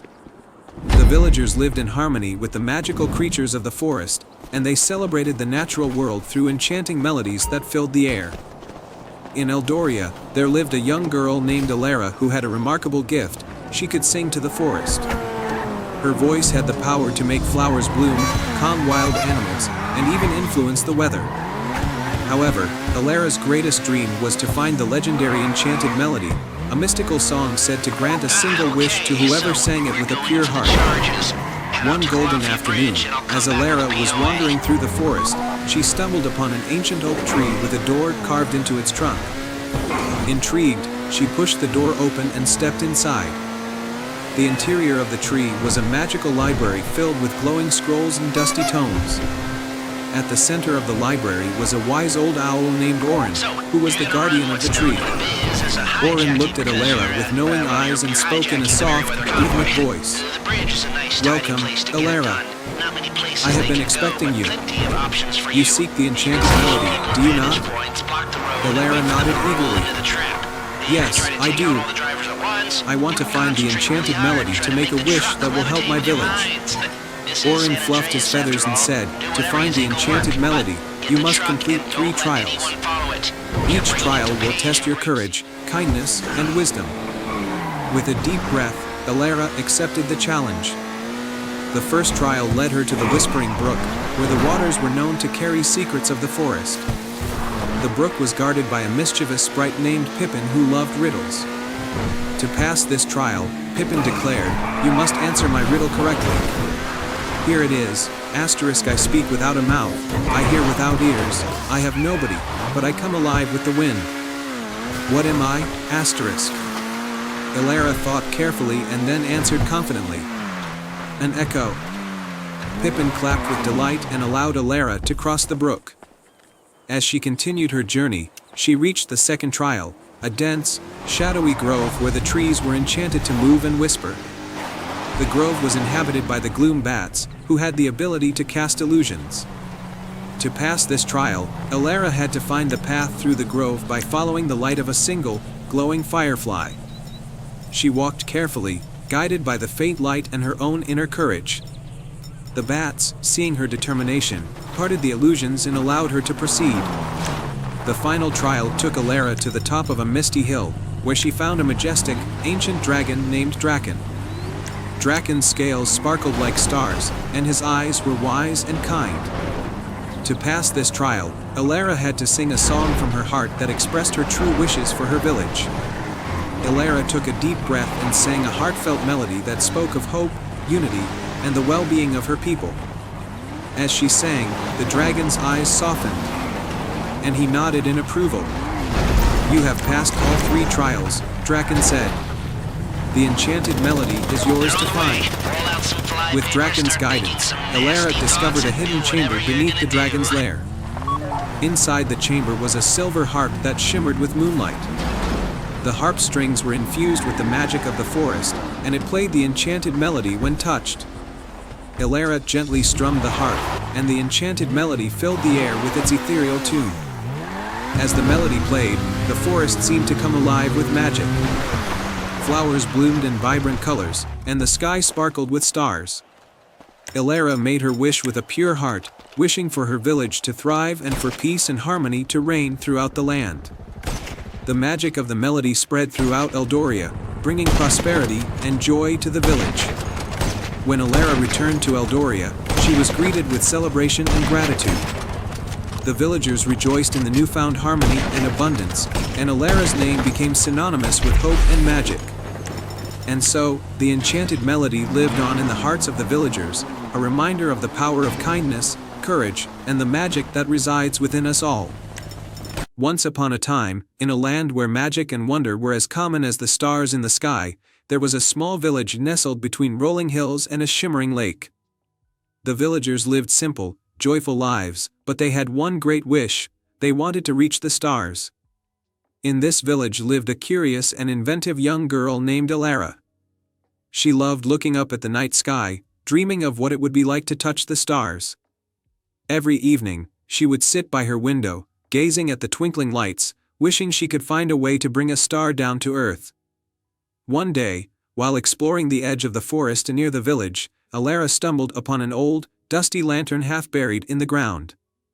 It was covered in vines and dirt, but it had a beautiful, star-shaped design etched into its metal surface. Intrigued, she cleaned it off and carried it home. That night, as Alara sat by her window with the lantern, she noticed something peculiar. When she opened the lantern, a soft, golden light began to glow from within, casting shimmering stars on the walls of her room. The light seemed to dance and twirl, creating constellations that sparkled like real stars. Excited, Elara showed the lantern to the villagers. They were amazed and gathered around to see the magical light. The village elder, a wise old woman named Mira, said, "This lantern must be very special. Legends say that such lanterns were once used to communicate with the stars." Elara, feeling a sense of adventure, decided to take the lantern to the highest hill in the village and see if it could really reach the stars. With the lantern in hand, she climbed the hill as night fell.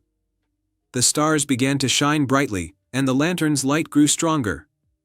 As Elara held the lantern up to the sky, something magical happened. The light from the lantern began to rise and twinkle, merging with the stars above. Elara gasped in amazement as she saw a brilliant streak of light, like a shooting star, streaking across the sky. Then, to her wonder, a small, glowing figure appeared beside her. It was a tiny star fairy, no bigger than her hand. "Hello, Elara," the star fairy said in a voice like the tinkling of bells. "I am Stella, guardian of the stars. Your lantern has called me here. You have a pure heart, and you wished with great sincerity. We can grant you a special wish." Elara's eyes widened with excitement. "I wish to bring the stars closer to the village, so everyone can see their beauty every night." Stella smiled and waved her tiny wand. The lantern's light brightened, and the stars in the sky seemed to twinkle even more brightly. "Your wish is granted," Stella said. "From now on, every night, the stars will shine brighter and more beautifully for all to see." The next morning, the villagers were amazed to see the night sky more dazzling than ever before. The stars sparkled with colors they had never seen, creating a magnificent display that filled their hearts with joy. Elara became a hero in her village, and the lantern was placed in the village square for everyone to admire. From that day on, the villagers gathered each evening to enjoy the spectacular starry sky, and Elara's lantern became a symbol of hope and wonder. The village thrived, always grateful for the night sky's gift, and Elara continued to dream, always believing in the magic of the stars. And so, the stars shone brightly above the village, reminding everyone that sometimes, even the smallest wishes can light up the world in the most magical ways. The end. In a land where rolling hills kissed the sky and meadows stretched as far as the eye could see, there was a small, peaceful village called Elderglen. The village was renowned for its tranquility and the gentle, melodious songs of its river, which wound through the heart of the village, shimmering under the sunlight. At the edge of Elderglen stood a grand, ancient oak tree known as the Heartwood. This tree was not only the oldest in the land but also the keeper of a mysterious secret. It was said that the Heartwood held a magical sapphire, which protected the village from any harm and kept the balance of nature in harmony. One bright spring morning, the village awoke to find that the river's music had changed. Instead of its usual soothing melody, it now carried a discordant, ominous tune. The villagers were troubled and gathered around the Heartwood to discuss the strange phenomenon. It was then that the wise old storyteller, Elara, spoke up. "The Heartwood has always protected us with the magic of the sapphire," she said. "If the river's song is disturbed, it must mean that something has happened to the sapphire." The village's youngest resident, a brave and curious girl named Lila, stepped forward. "I'll find the sapphire," she said. "I've always felt a special connection to the Heartwood. Perhaps I'm meant to help." The villagers were initially hesitant but soon recognized Lila's determination and agreed to let her embark on the quest. Elara gave her a small, leather-bound journal and a compass that had been in her family for generations. "This journal will guide you with ancient wisdom," Elara explained. "And the compass will point you towards the heart of the problem." With the journal and compass in hand, Lila set off on her journey.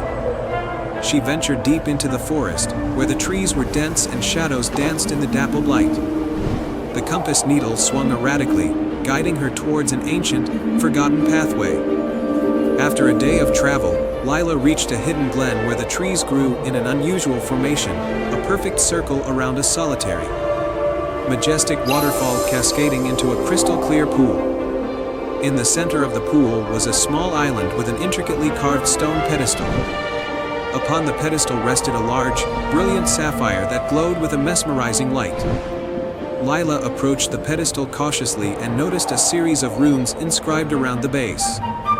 She opened the journal and began to decipher the runes, which spoke of an ancient spell that bound the sapphire to its protective magic. The runes revealed that the sapphire was in danger of being stolen by a dark sorcerer who sought to disrupt the balance of nature for his own gain. As Lila completed the spell, a shadowy figure emerged from the trees, an old sorcerer with a cloak as dark as the night.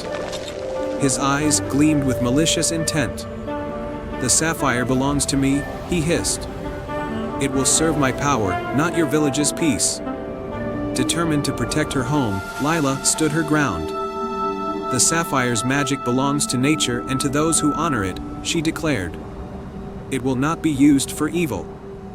The sorcerer laughed and tried to seize the sapphire, but as his hand reached for it, the sapphire's light flared brightly, casting a protective shield around it. Lila realized that the sapphire's magic was linked to the purity of intention and the strength of her own resolve. Summoning her courage, Lila recited the ancient spell she had deciphered from the journal. As she spoke the final words, the sapphire's light intensified, forming a beam that struck the sorcerer and encased him in a glowing prison. The sorcerer's dark magic was no match for the sapphire's protective enchantment. With the sorcerer subdued, Lila carefully returned the sapphire to its rightful place on the pedestal. The magic of the sapphire surged through the air, restoring harmony to the river's song and the balance of nature. The waterfall's waters sparkled with renewed brilliance, and the glen was filled with a sense of peace and serenity.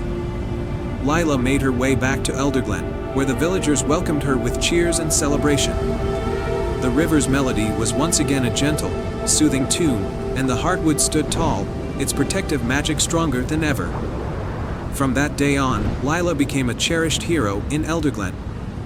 She continued to explore the mysteries of the land and share her adventures with the village. The heartwood and the sapphire remained symbols of the balance and protection of nature, reminding everyone of the importance of bravery, purity of heart, and the magic that resides within each of them. And so, the tale of Lila and the Sapphire Guardian was passed down through the generations, a story of courage, magic, and the unbreakable bond between nature and those who protect it. In a quaint village nestled between misty mountains and lush meadows, there was a small shop known for its magical curiosities. The shop was owned by an elderly woman named Madame Zara, who was famous for her enchanting lanterns. Each lantern had a unique magic, but the most mysterious was the enchanted lantern, said to grant one wish to anyone with a heart full of courage and kindness. One crisp autumn evening, a young boy named Finn entered the shop. Finn was known throughout the village for his adventurous spirit and his kind heart. He had heard tales of the enchanted lantern and hoped it might help him find his missing sister, Lily, who had disappeared into the dark woods. "Madame Zara," Finn said, "I need the enchanted lantern to find my sister. The dark woods are filled with dangers, and I must bring her back safely." Madame Zara, who had seen many brave souls come and go, looked at Finn with a knowing smile. "The enchanted lantern is a powerful tool, but it requires a pure heart and a brave spirit. Are you prepared for the challenges ahead?" Finn nodded with determination. Madame Zara handed him the enchanted lantern, its light flickering softly as if acknowledging Finn's resolve. "Take this lantern, and follow its light into the dark woods. It will guide you through the dangers and help you find your sister." With the lantern in hand, Finn ventured into the dark woods. The forest was dense and shadowy, with twisted trees and eerie sounds. The lantern's light cut through the darkness, casting a warm, reassuring glow. As Finn walked, he encountered various challenges. First, he came across a wide, rushing river with no bridge in sight. The lantern's light revealed stepping stones just beneath the water's surface. Finn carefully crossed the stones, reaching the other side safely. Next, he faced a steep, rocky hill with a menacing fog swirling around it. The lantern's glow revealed a hidden path along the side of the hill. Finn followed the path, climbing steadily until he reached the top. As night fell, the forest grew colder and the shadows lengthened. Finn began to feel anxious, but he kept the lantern close, its light steady and comforting. Suddenly, a soft, melodic voice reached his ears. It was coming from a small, hidden grove. In the grove, Finn discovered a beautiful fairy with delicate wings and a shimmering gown. She was sitting on a bed of moss, looking sad. "I'm lost," the fairy said, "and I can't find my way back to the fairy kingdom." Finn, despite his own quest, felt a surge of compassion. "I'll help you find your way," he said. "In return, could you help me find my sister?" The fairy's eyes brightened with gratitude. "Thank you, brave boy. I will guide you to your sister, but first, we must find the heart of the dark woods where the enchantment is strongest." Together, Finn and the fairy followed the lantern's light deeper into the forest. The fairy used her magic to clear the path of obstacles and illuminate hidden dangers. After what felt like hours, they reached a clearing where a large, ancient tree stood. Its branches were adorned with glowing orbs. At the base of the tree, lying in a bed of soft leaves, was Lily. She was asleep, surrounded by a gentle, magical aura. Finn rushed to her side, and the fairy gently woke Lily with a soft touch. Lily stirred and smiled when she saw Finn. "You found me," she exclaimed, hugging her brother tightly. The fairy, seeing that Finn's wish had been fulfilled, began to fade. "Thank you for your kindness, Finn. You have restored the balance of the forest and shown true bravery. The enchanted lantern's magic is now complete." Finn and Lily returned to the village, where they were greeted with joy and relief. The villagers celebrated their safe return, and the story of Finn's bravery and the enchanted lantern spread far and wide. Madame Zara, pleased with the outcome, told Finn, "Your courage and kindness have brought light to the darkest of places. Remember, the true magic lies in the heart that dares to wish and the spirit that strives to make it come true."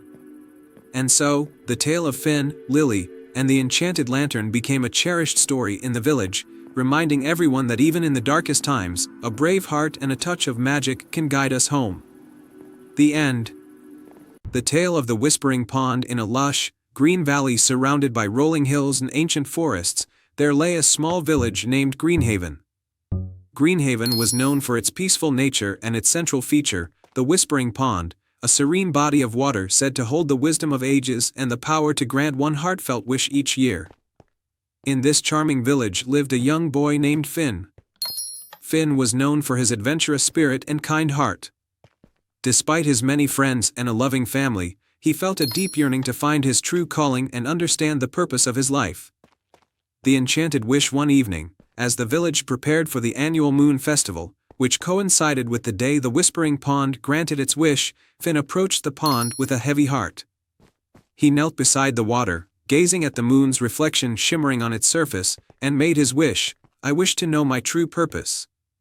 As the moonlight touched the pond, a soft voice echoed from the water. "To find your true purpose, you must first discover the hidden light within yourself.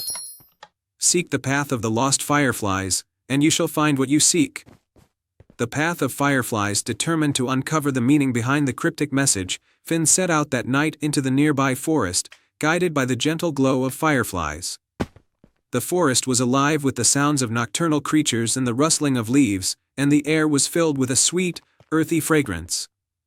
Following the fireflies' dance, Finn wandered deeper into the forest until he reached a clearing bathed in a soft, ethereal light. In the center of the clearing was an ancient, twisted oak tree with a hollow trunk.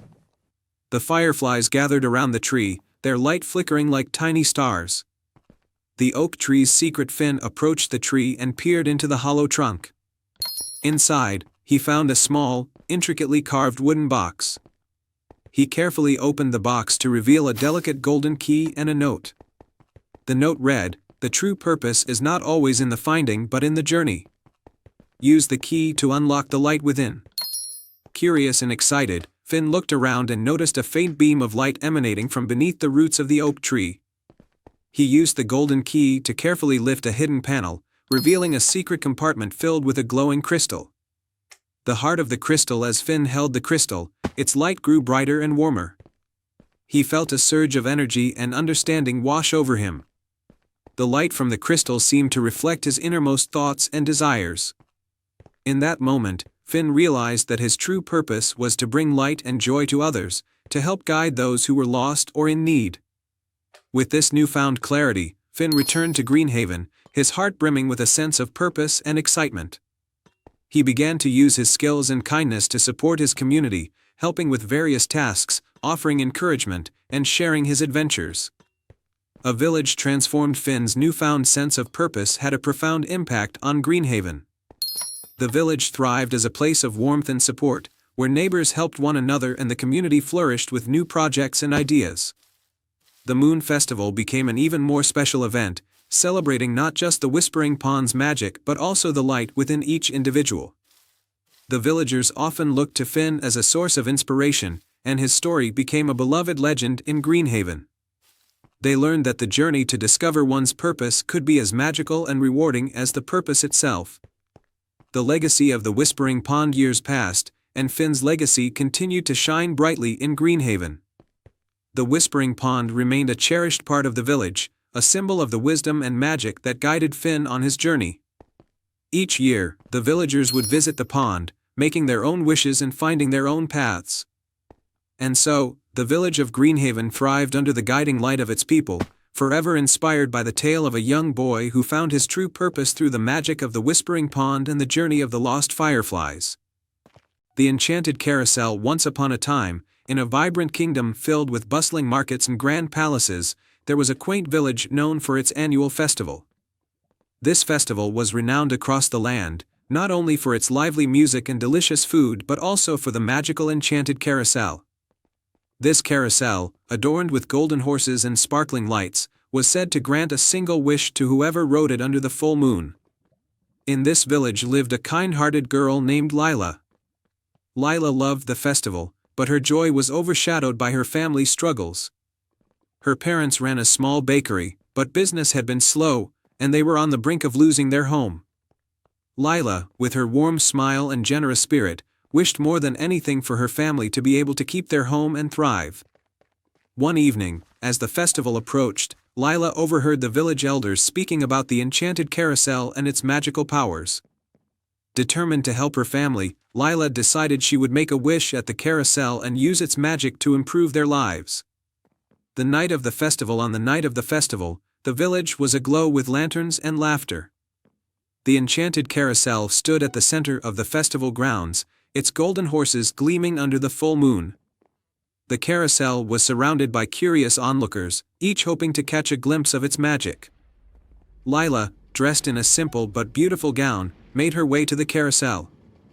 She felt a mix of excitement and nervousness as she approached.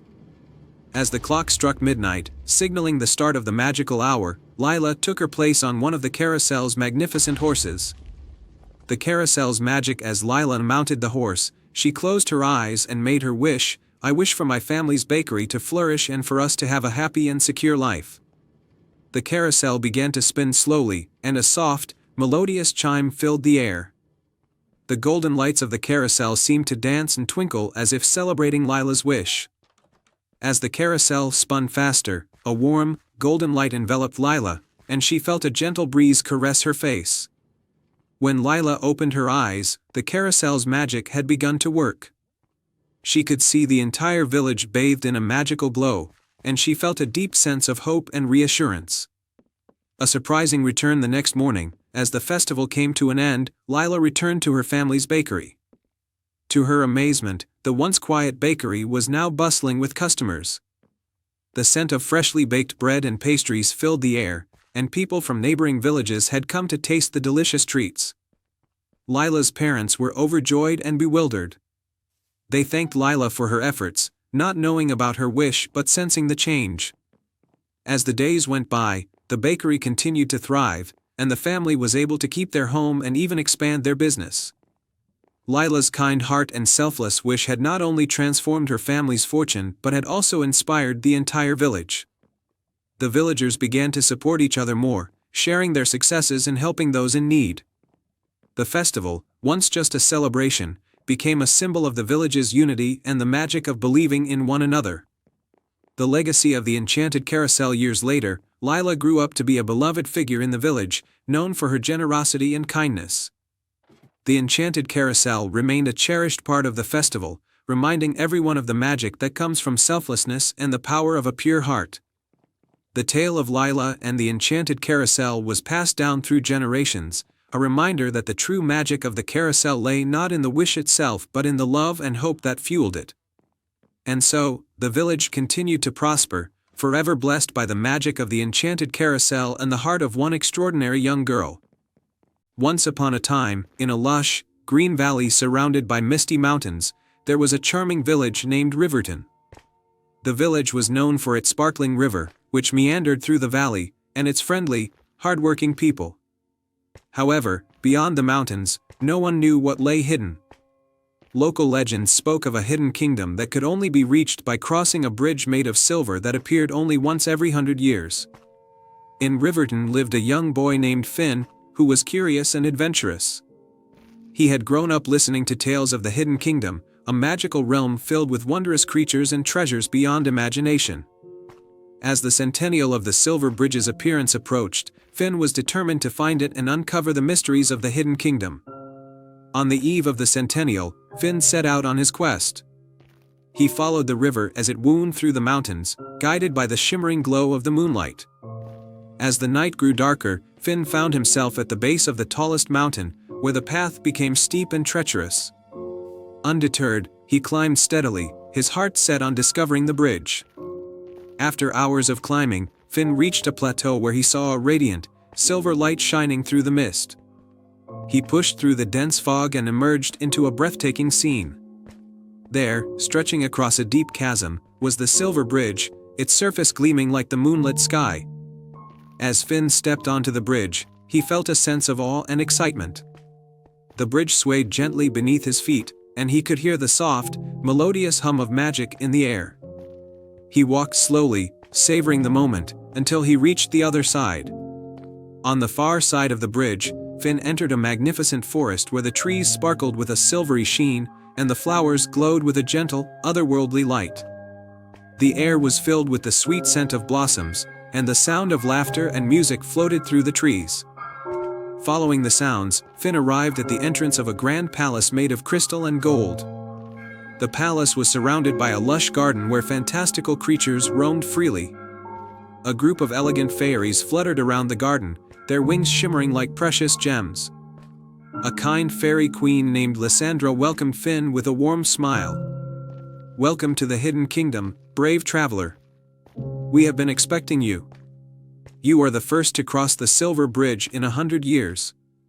Finn was astonished by the beauty and magic of the Hidden Kingdom. "I've heard so many stories about this place," he said. "I wanted to see if the tales were true." Queen Lysandra nodded. "Our kingdom is indeed as wondrous as the stories suggest. However, there is more to the Hidden Kingdom than what meets the eye.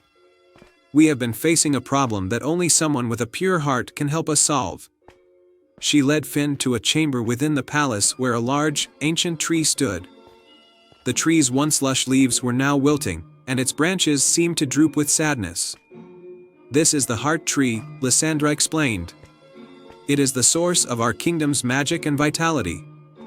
However, it has been losing its magic because of a dark enchantment that has seeped into our land. We need someone to retrieve the starlight crystal from the depths of the enchanted cavern to restore the heart tree." Finn agreed to help, and the queen guided him to the entrance of the enchanted cavern. The cavern was a labyrinth of sparkling crystals and winding tunnels. Finn ventured inside, using his lantern to light the way. Along his journey, he encountered various magical creatures who offered him riddles and challenges. One of the creatures, a wise old dragon named Draconis, posed a riddle. "I have keys but open no locks, I have space but no room, you can enter but cannot go outside. What am I?" Finn thought deeply and then answered, "A piano." Draconis nodded in approval and handed Finn a glowing gem. "This will help you find the starlight crystal." With the gem's light guiding him, Finn continued through the cavern until he reached a large, shimmering pool.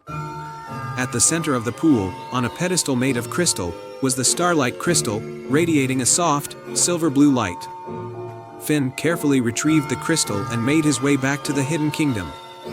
Returning to the heart tree, Finn placed the starlight crystal into a hollow in the tree's trunk. As the crystal's light mingled with the tree's magic, the heart tree began to rejuvenate. Its leaves unfurled and its branches lifted, glowing with renewed vigor. The hidden kingdom was filled with joy and celebration. Queen Lysandra and her subjects thanked Finn for his bravery and selflessness. As a token of their gratitude, they gifted him a small vial of enchanted moonlight, which would allow him to visit the hidden kingdom whenever he wished. As Finn left the hidden kingdom and crossed the silver bridge back to his village, he felt a sense of fulfillment. The tales of the hidden kingdom were true, and he had played a part in preserving its magic. Back in Riverton, Finn shared his incredible adventure with his fellow villagers, and the story of the hidden kingdom became a cherished legend. The silver bridge and the hidden kingdom remained a symbol of hope and wonder, reminding everyone that magic and adventure await those with brave hearts and pure intentions. The end. Once upon a time, in a quaint village nestled between rolling hills and a sparkling river, there was a humble music shop run by an elderly man named Master Caden. The shop was known far and wide for its magical instruments, each with a unique and enchanting story. Among these instruments was a golden violin known as the Enchanted Melody. Legend had it that the enchanted melody could only be played by someone with a heart full of kindness and bravery. Its music was said to bring joy, heal wounds, and even grant a single wish to the pure-hearted soul who played it. But the violin had remained silent for many years, as no one had yet proven worthy of its magic. In this village lived a young girl named Ilara. Ilara was known for her sweet nature and her love of music. Every day, she played her small, worn-out violin, filling the village with beautiful melodies. Despite her talent, her family was poor, and they struggled to make ends meet. Ilara dreamed of a better life for her family and wished to bring happiness and prosperity to her village. One crisp autumn morning, while walking past Master Caden's shop, Ilara heard the faintest whisper of a melody that seemed to call to her. Intrigued, she entered the shop and saw the golden violin displayed on a velvet cushion. Its beauty was breathtaking, and the melody it seemed to whisper felt like a promise of hope. Master Caden, who had been observing Ilara with a knowing smile, approached her. "The enchanted melody has been waiting for someone like you," he said. "It is said that only someone with a truly pure heart can play its magic." Ilara's eyes widened with excitement and curiosity. "How can I prove myself worthy?" Master Caden handed her the violin and said, "You must undertake a quest to show your true heart. There are 3 tasks that will test your kindness and bravery.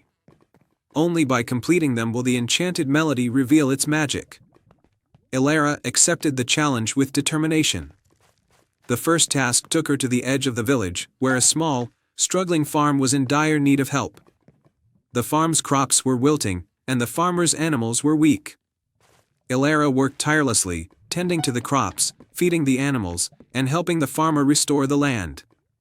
Her efforts brought new life to the farm, and the grateful farmer thanked her with tears of joy. The second task led Ilara to the heart of the forest, where she found a wounded deer caught in a hunter's trap. With gentle hands and a kind heart, Ilara freed the deer, tended to its wounds, and stayed by its side until it could walk again. The deer looked at her with grateful eyes before bounding back into the forest, its strength restored. For the final task, Ilara had to climb the steepest hill in the village and reach a hidden cave where a mystical flower known as the star blossom was said to bloom. The journey was arduous, and Ilara faced harsh weather and rough terrain. But she persevered, driven by the thought of her village and her family. When she finally reached the cave, she found the star blossom glowing with a soft, celestial light. She carefully plucked the flower and made her way back, exhausted but fulfilled. Upon returning to Master Caden's shop, Ilara presented the star blossom and recounted her experiences. Master Caden nodded approvingly and said, "You have proven yourself worthy with your acts of kindness and bravery." With that, Master Caden handed Ilara the enchanted melody. As she held the golden violin, she felt a warm, magical energy flow through her. She lifted the bow and began to play. The music that flowed from the violin was unlike anything anyone had ever heard, melodies of joy and healing that filled the air with enchantment. The villagers gathered around, mesmerized by the beautiful music. As Alara played, the village transformed, crops flourished, the river sparkled with newfound vitality, and a sense of happiness and peace settled over everyone. The magic of the enchanted melody had brought prosperity and joy to the village. Alara's family, too, found their fortunes changing. They were able to build a new home and live comfortably. And Alara's dream of bringing happiness to her family and village had come true. Master Caden smiled with pride. The true magic of the enchanted melody is not just in its notes, but in the kindness and courage of the one who plays it. From that day on, Alara became known as the village's most cherished musician, and the enchanted melody was played during every celebration and festival, spreading joy and harmony throughout the land. The tale of Alara and the golden violin became a beloved story, a reminder that the greatest magic of all is found in the heart. Once upon a time, in a kingdom surrounded by rolling hills and dense forests, there was a small, tranquil village called Willowbrook. Willowbrook was famous for its extraordinary willow tree, known as the Whispering Willow. The tree's branches were said to hold the secrets of the past, present, and future, and its leaves rustled with soft, mystical whispers that guided the villagers. In Willowbrook lived a kind-hearted young girl named Lila. Lila was known for her compassion and her love for animals. She spent her days helping her family and caring for the village's stray animals. Every evening, she would sit beneath the whispering willow and listen to its gentle whispers, which she believed held wisdom for those who sought it with a pure heart. One day, as Lila was tending to a wounded fox she had found in the forest, she overheard a troubling conversation among the village elders. They spoke of a dark shadow spreading across the kingdom, threatening to cover the land in eternal darkness. The only way to stop it, they said, was to find the lost star, a magical artifact that had been hidden away centuries ago. Lila felt a surge of determination. She knew that if the lost star could bring light back to the kingdom, she had to find it. With the support of her family and friends, she set off on a quest to locate the artifact. The Whispering Willow had mentioned that the lost star was hidden in a hidden realm, accessible only through the enchanted forest. The enchanted forest was known for its mystical creatures and magical barriers. As Lila ventured deeper into the forest, she encountered a series of magical challenges. First, she met a mischievous sprite who challenged her with a riddle. "I have cities but no houses, forests but no trees, and rivers but no water. What am I?" Lila thought carefully and answered, "A map." The sprite's eyes twinkled with approval. "You may pass." Next, Lila crossed paths with a gentle giantess who blocked her way. The giantess had lost her way in the forest and was searching for a special flower that only bloomed under the moonlight. Lila agreed to help the giantess find the flower, and in return, the giantess guided her through the forest's treacherous paths. Finally, Lila reached a shimmering, moonlit glade where the entrance to the hidden realm was said to be located. She encountered a wise old owl perched on a grand oak tree. The owl spoke in a soft, melodic voice. "To enter the hidden realm, you must show your heart's true intention. What do you seek most dearly?" Lila replied honestly, "I seek to bring light and hope to my kingdom and save it from the encroaching darkness." The owl nodded and spread its wings, revealing a glowing portal hidden within the tree. Lila stepped through the portal and found herself in a realm of dazzling light and vibrant colors.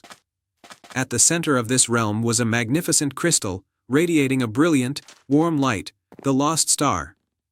As Lila approached the crystal, a shadowy figure emerged from the darkness.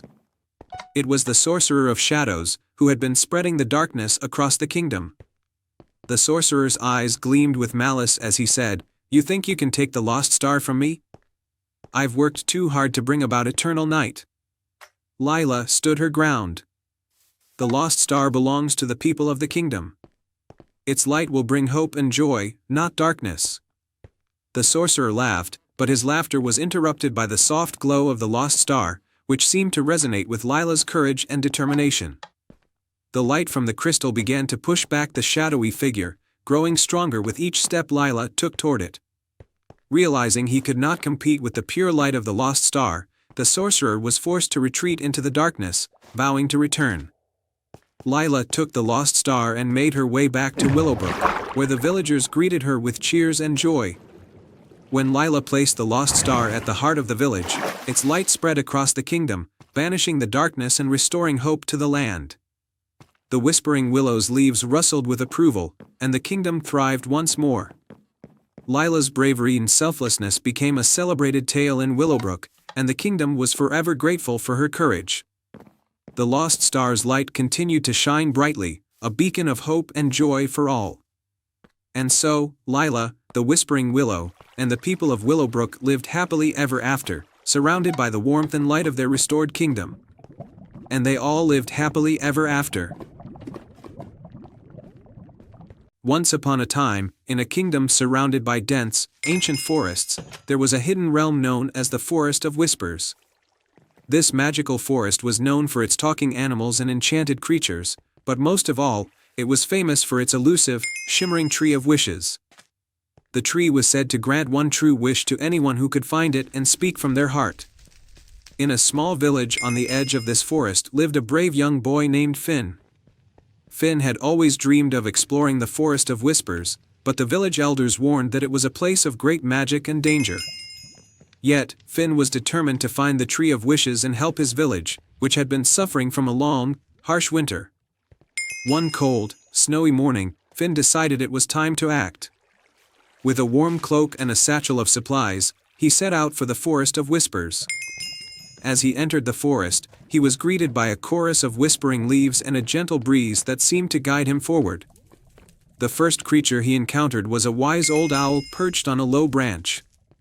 The owl's eyes twinkled with curiosity. To find the Tree of Wishes, the owl hooted, "You must pass through 3 trials, each revealing something important about yourself." Finn nodded and prepared for the first trial. He followed the owl's directions and soon arrived at a glistening, crystal-clear lake. At the center of the lake was a small, shimmering island with a single, beautiful flower growing upon it. The challenge was to retrieve the flower without disturbing the serene waters. Finn noticed a family of swans swimming peacefully around the island. He realized that if he were careful and patient, he could use a small boat to reach the island. He crafted a simple raft from fallen branches and gently paddled across, taking care not to upset the swans. When he reached the island, he picked the flower with great care and returned to the shore, having successfully completed the first trial. The second trial was set in a clearing where a large stone gate stood, covered in ancient runes. To open the gate, Finn needed to solve a riddle carved into the stone. "I am not alive, but I grow. I don't have lungs, but I need air. I don't have a mouth, but I need water to survive. What am I?" Finn thought for a moment and answered, "A fire." The stone gate creaked open, revealing a path that led deeper into the forest. Finn followed the path, guided by the whispers of the forest and the faint glow of the moonlight. The third and final trial took Finn to a misty glade where the air was thick with enchantment. In the center of the glade stood a large, ancient tree with gnarled branches and glowing eyes. It was the Tree of Wishes itself, but it was surrounded by a barrier of magical mist. To approach the tree, Finn had to confront his deepest fear. As he neared the mist, he felt a wave of doubt and uncertainty. The fear of failure and the burden of his village's troubles weighed heavily on him. Finn took a deep breath and spoke aloud, acknowledging his fear and his sincere wish to help his village. The mist began to clear, and the Tree of Wishes spoke in a gentle, melodic voice. "You have faced your fears with bravery and honesty. Your heart is pure, and your wish is noble. Speak your true wish." Finn stepped forward and said, "I wish for my village to have warmth and prosperity, so that the harsh winter will end and we may all thrive together." The Tree of Wishes shimmered with a brilliant light. A warm, golden glow spread from the tree, traveling through the forest and reaching the village. The snow began to melt, the rivers flowed once more, and the village was soon surrounded by lush, green fields. When Finn returned to his village, he was greeted with joy and celebration. The villagers marveled at the sudden transformation and thanked Finn for his bravery and selflessness. The village flourished with the new warmth and abundance, and Finn's adventure became a beloved story passed down through generations. The Forest of Whispers remained a place of wonder and magic, and the Tree of Wishes continued to grant its gifts to those who approached with pure hearts. And so, the kingdom thrived, and Finn's courage and kindness were remembered as a beacon of hope and unity. And they all lived happily ever after. Once upon a time, in a small village called Meadowbrook, there lived a young girl named Zara. Zara was known for her adventurous spirit and her love for animals. Every day, she would explore the fields and forests surrounding her village, always in search of something new and exciting. One sunny morning, as Zara wandered through the forest, she came across a peculiar sight. A beautiful golden feather lay on the ground, shimmering in the sunlight. She picked it up and marveled at its beauty.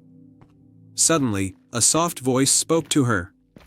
"Hello, Zara," the voice said.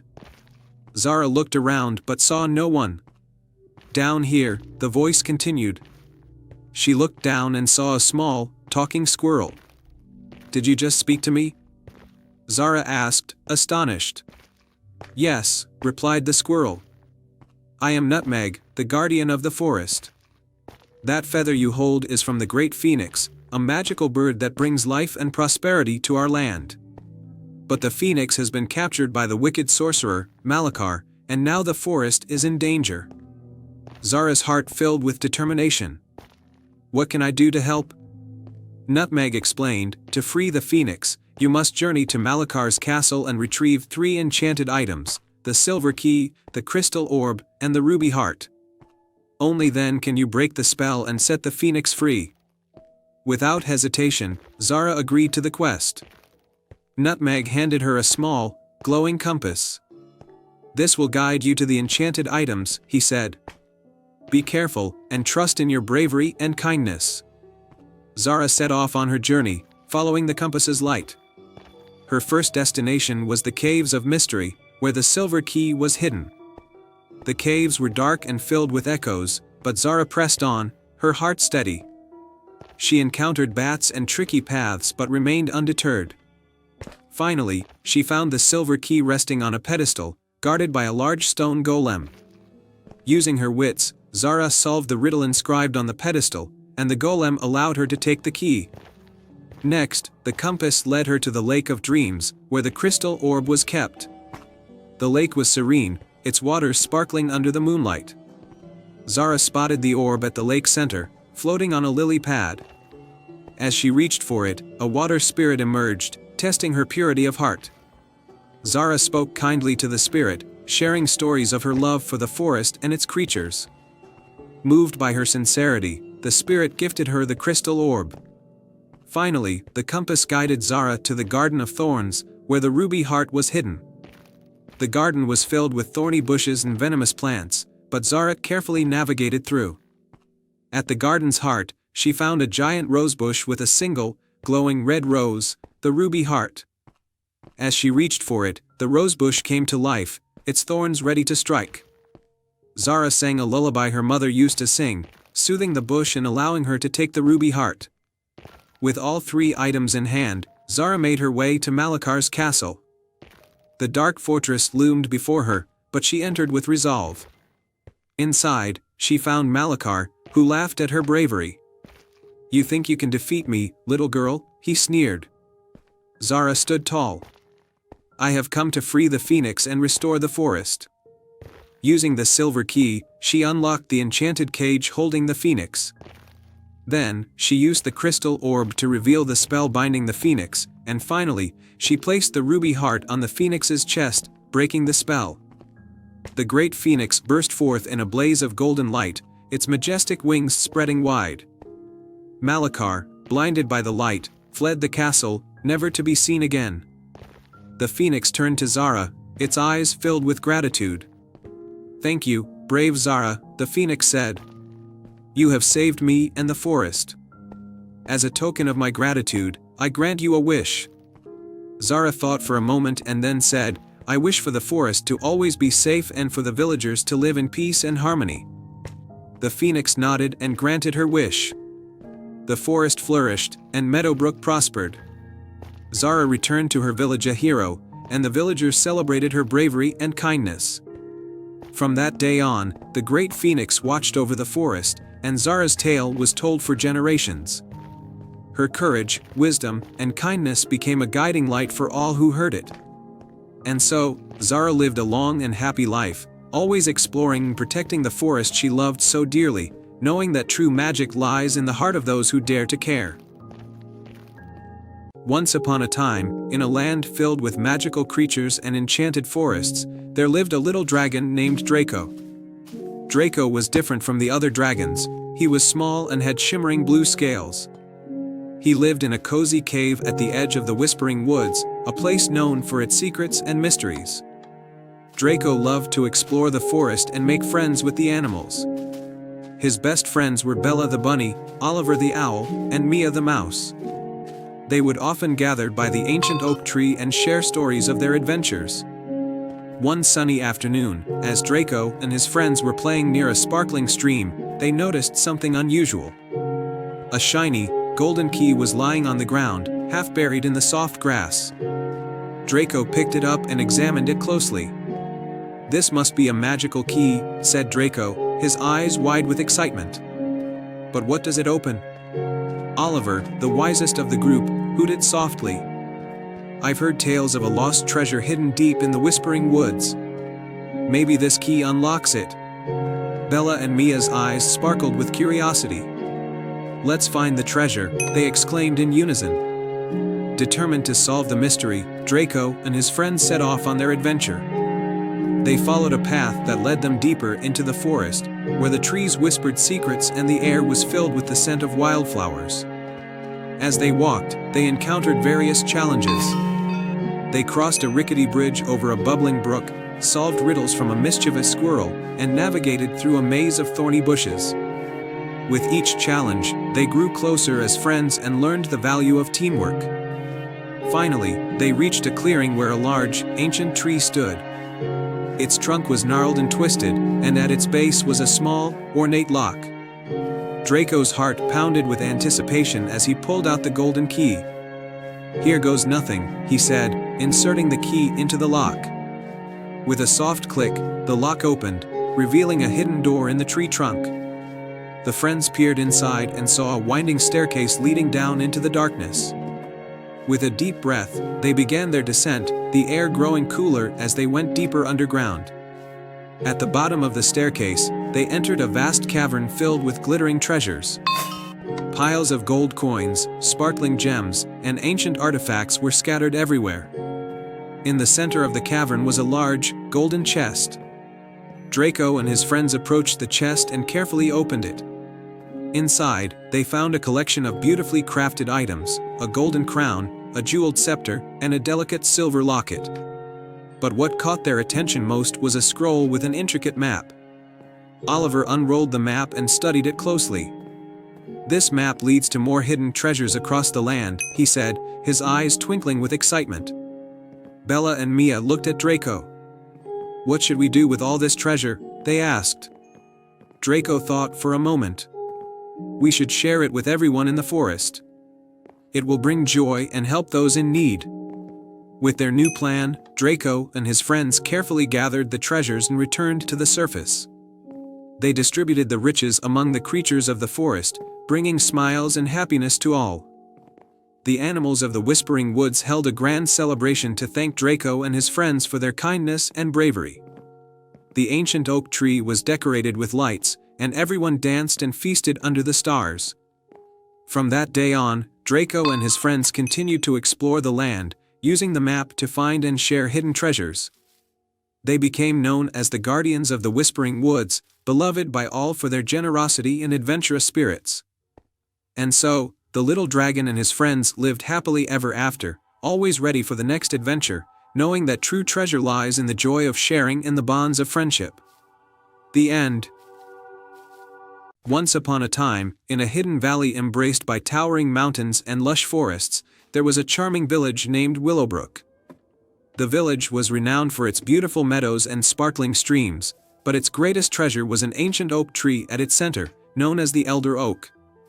This tree was said to be the keeper of an ancient magic, but few knew what that magic truly was. Among the villagers was a kind-hearted girl named Elara. Elara lived with her grandmother, who had always told her stories of the Elder Oak and its magical powers. One day, as her grandmother lay ill, she entrusted Elara with a delicate, silver pendant that had been passed down through their family for generations. This pendant, her grandmother said, her voice weak but full of warmth, has always been linked to the Elder Oak. I believe it holds the key to healing and hope. Take it to the tree and see if it can help. Elara took the pendant and promised to do everything she could. She made her way to the Elder Oak, her heart filled with both hope and apprehension. As she approached the ancient tree, she felt a gentle, comforting breeze, as if the tree was welcoming her. The Elder Oak stood majestic and serene, its branches stretching high into the sky and its roots deep in the earth. Elara approached the tree and gently placed the pendant against its trunk. As soon as the pendant touched the tree, a soft, golden glow began to emanate from it. Suddenly, a warm, melodic voice spoke from the tree.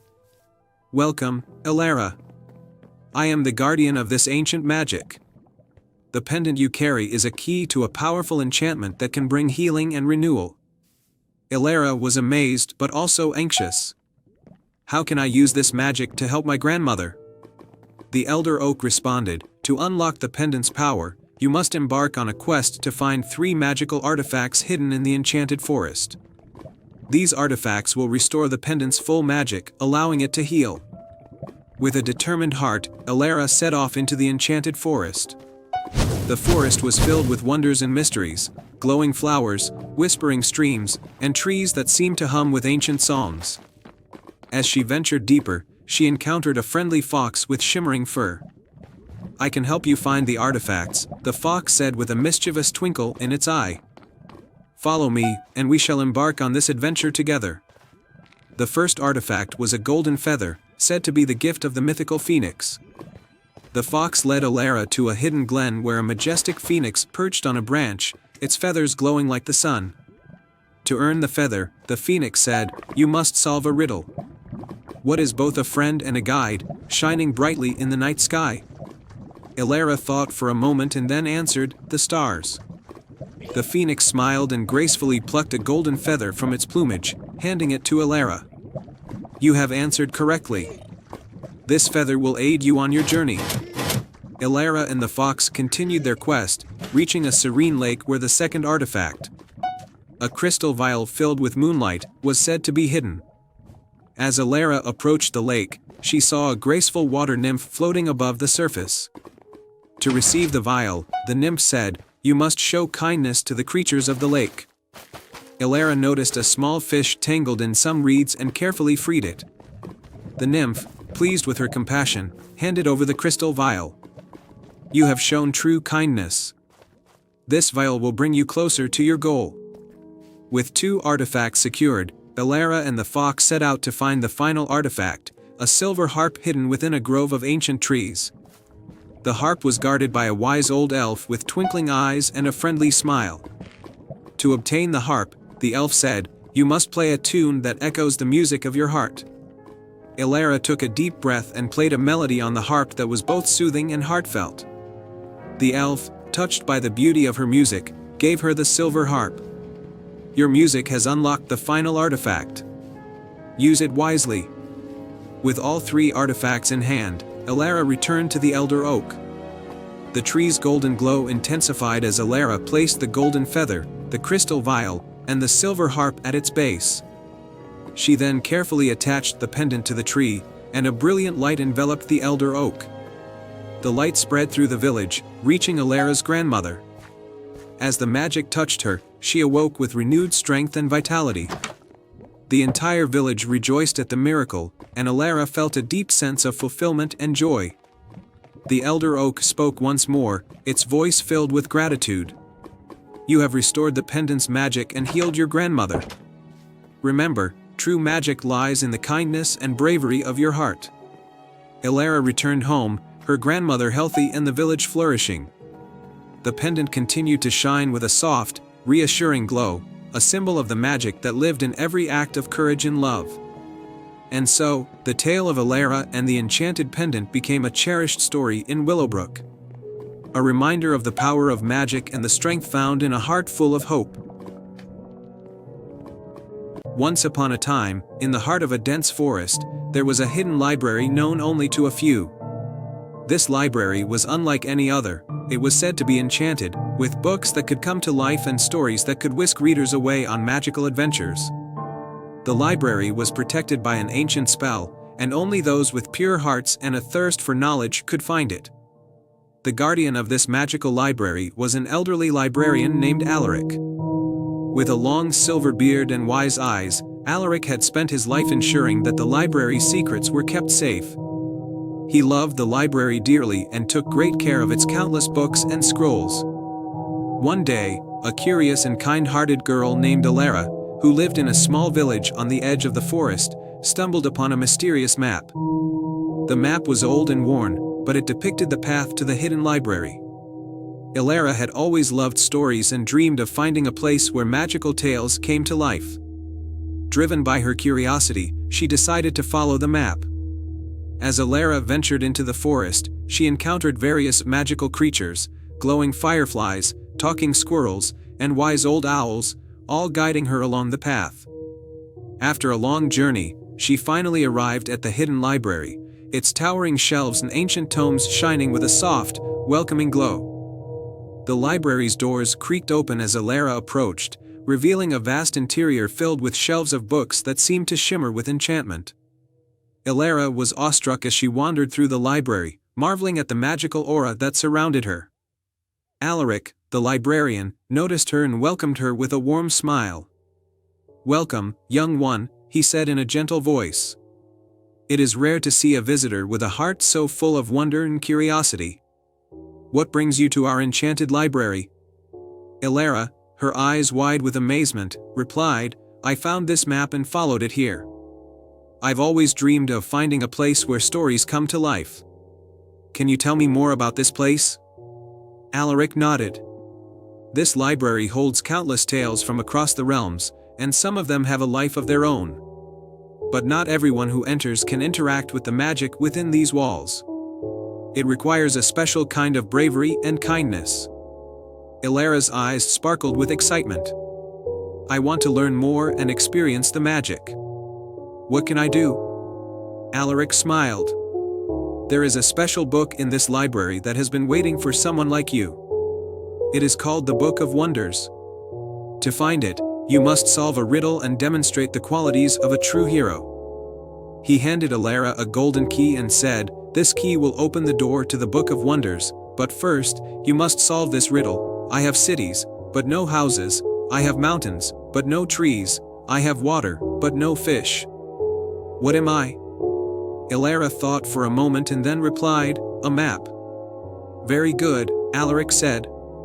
"Now, follow the path of the golden light to find the door. Use the key to unlock it." Elara followed the golden light that seemed to guide her through the library's endless corridors. She finally reached a large, ornate door with intricate carvings of mythical creatures. With a deep breath, she used the key to unlock it. The door opened to reveal a magnificent room bathed in a golden glow. In the center of the room stood the Book of Wonders, resting on a pedestal surrounded by a soft, shimmering light. Elara approached the book and opened it gently. As she did, the book's pages began to turn on their own, revealing stories of brave heroes, magical lands, and wondrous adventures. The room filled with the sounds of enchanting music, and images from the book came to life, swirling around Elara like a vivid dream. Suddenly, a voice echoed through the room. "Elara, you have shown great curiosity and bravery. The magic of this library is now yours to explore. But remember, true magic lies not just in the stories but in the heart of the reader." Elara spent hours exploring the magical tales, meeting mythical creatures, and embarking on incredible adventures. She realized that the real magic came from the power of imagination and the joy of discovering new worlds through stories. When Elara finally left the library, she felt a sense of fulfillment and wonder. Alaric bade her farewell with a knowing smile. "You have proven yourself worthy, Elara." The library will always be here for you, and its magic will be a part of you. As Alara returned to her village, she shared the tales and magic she had experienced with everyone. The library's enchantment continued to inspire and delight, and Alara's stories became legendary among the villagers. And so, the hidden library remained a beacon of wonder and imagination, waiting for the next curious soul to discover its magic and embark on a journey of their own. The end. Once upon a time, in a kingdom far beyond the mountains, there was a village called Stardew, nestled in a valley where the sky seemed to touch the earth. The villagers lived simple, happy lives, tending to their crops and celebrating the beauty of nature. But the most extraordinary feature of Stardew was the Star Glade, a magical forest where stars would fall from the sky and transform into beautiful, glowing flowers. At the heart of the Star Glade, there stood an ancient oak tree, known as the Heart Tree, which was believed to be the source of all the magic in the valley. The Heart Tree was protected by a gentle but powerful guardian named Eldrin, a wise old elf who had watched over the glade for centuries. One peaceful night, a particularly bright star fell from the sky, landing gently at the base of the Heart Tree. As its light faded, the villagers gathered around, amazed to see a tiny, glowing child cradled in the roots of the tree. Eldrin approached the child and, sensing the magic within her, declared her to be a star child, destined for a great and important journey. The villagers named her Lyra, and she grew up with the love and care of the entire village. From an early age, Lyra displayed unique abilities. She could communicate with the animals, make plants grow with a touch, and even summon light to guide her through the dark. Eldrin became her mentor, teaching her about the magic of the glade and the importance of harmony with nature. One fateful evening, as Lyra celebrated her 12th birthday, a dark cloud loomed over Stardew. The villagers watched in fear as a figure emerged from the shadows, an ominous sorceress named Morwenna. Her eyes glowed with a sinister light, and her voice was as cold as the winter wind. "I have come for the Heart Tree," Morwenna declared. "With its power, I shall control all the magic of this land and plunge it into eternal darkness." Eldrin stepped forward, his staff glowing with protective magic. "You will not harm the Heart Tree, Morwenna. This land thrives on its light." Morwenna laughed, a chilling sound that echoed through the valley. "We shall see, old elf. But know this, I will return with an army to claim what is mine." With a flick of her cloak, Morwenna vanished into the night, leaving the villagers in fear and uncertainty. Eldrin knew that Morwenna's threat was not idle. They had to protect the Heart Tree, but they also needed a way to counter Morwenna's dark magic. Lyra, brave and determined, stepped forward. "I will find a way to save the Heart Tree and our home. There must be something in the Star Glade that can help us." Eldrin nodded, placing a hand on her shoulder. "Your heart is pure, Lyra. Trust in the magic within you and the wisdom of the forest." With Eldrin's blessing, Lyra ventured into the depths of the Star Glade.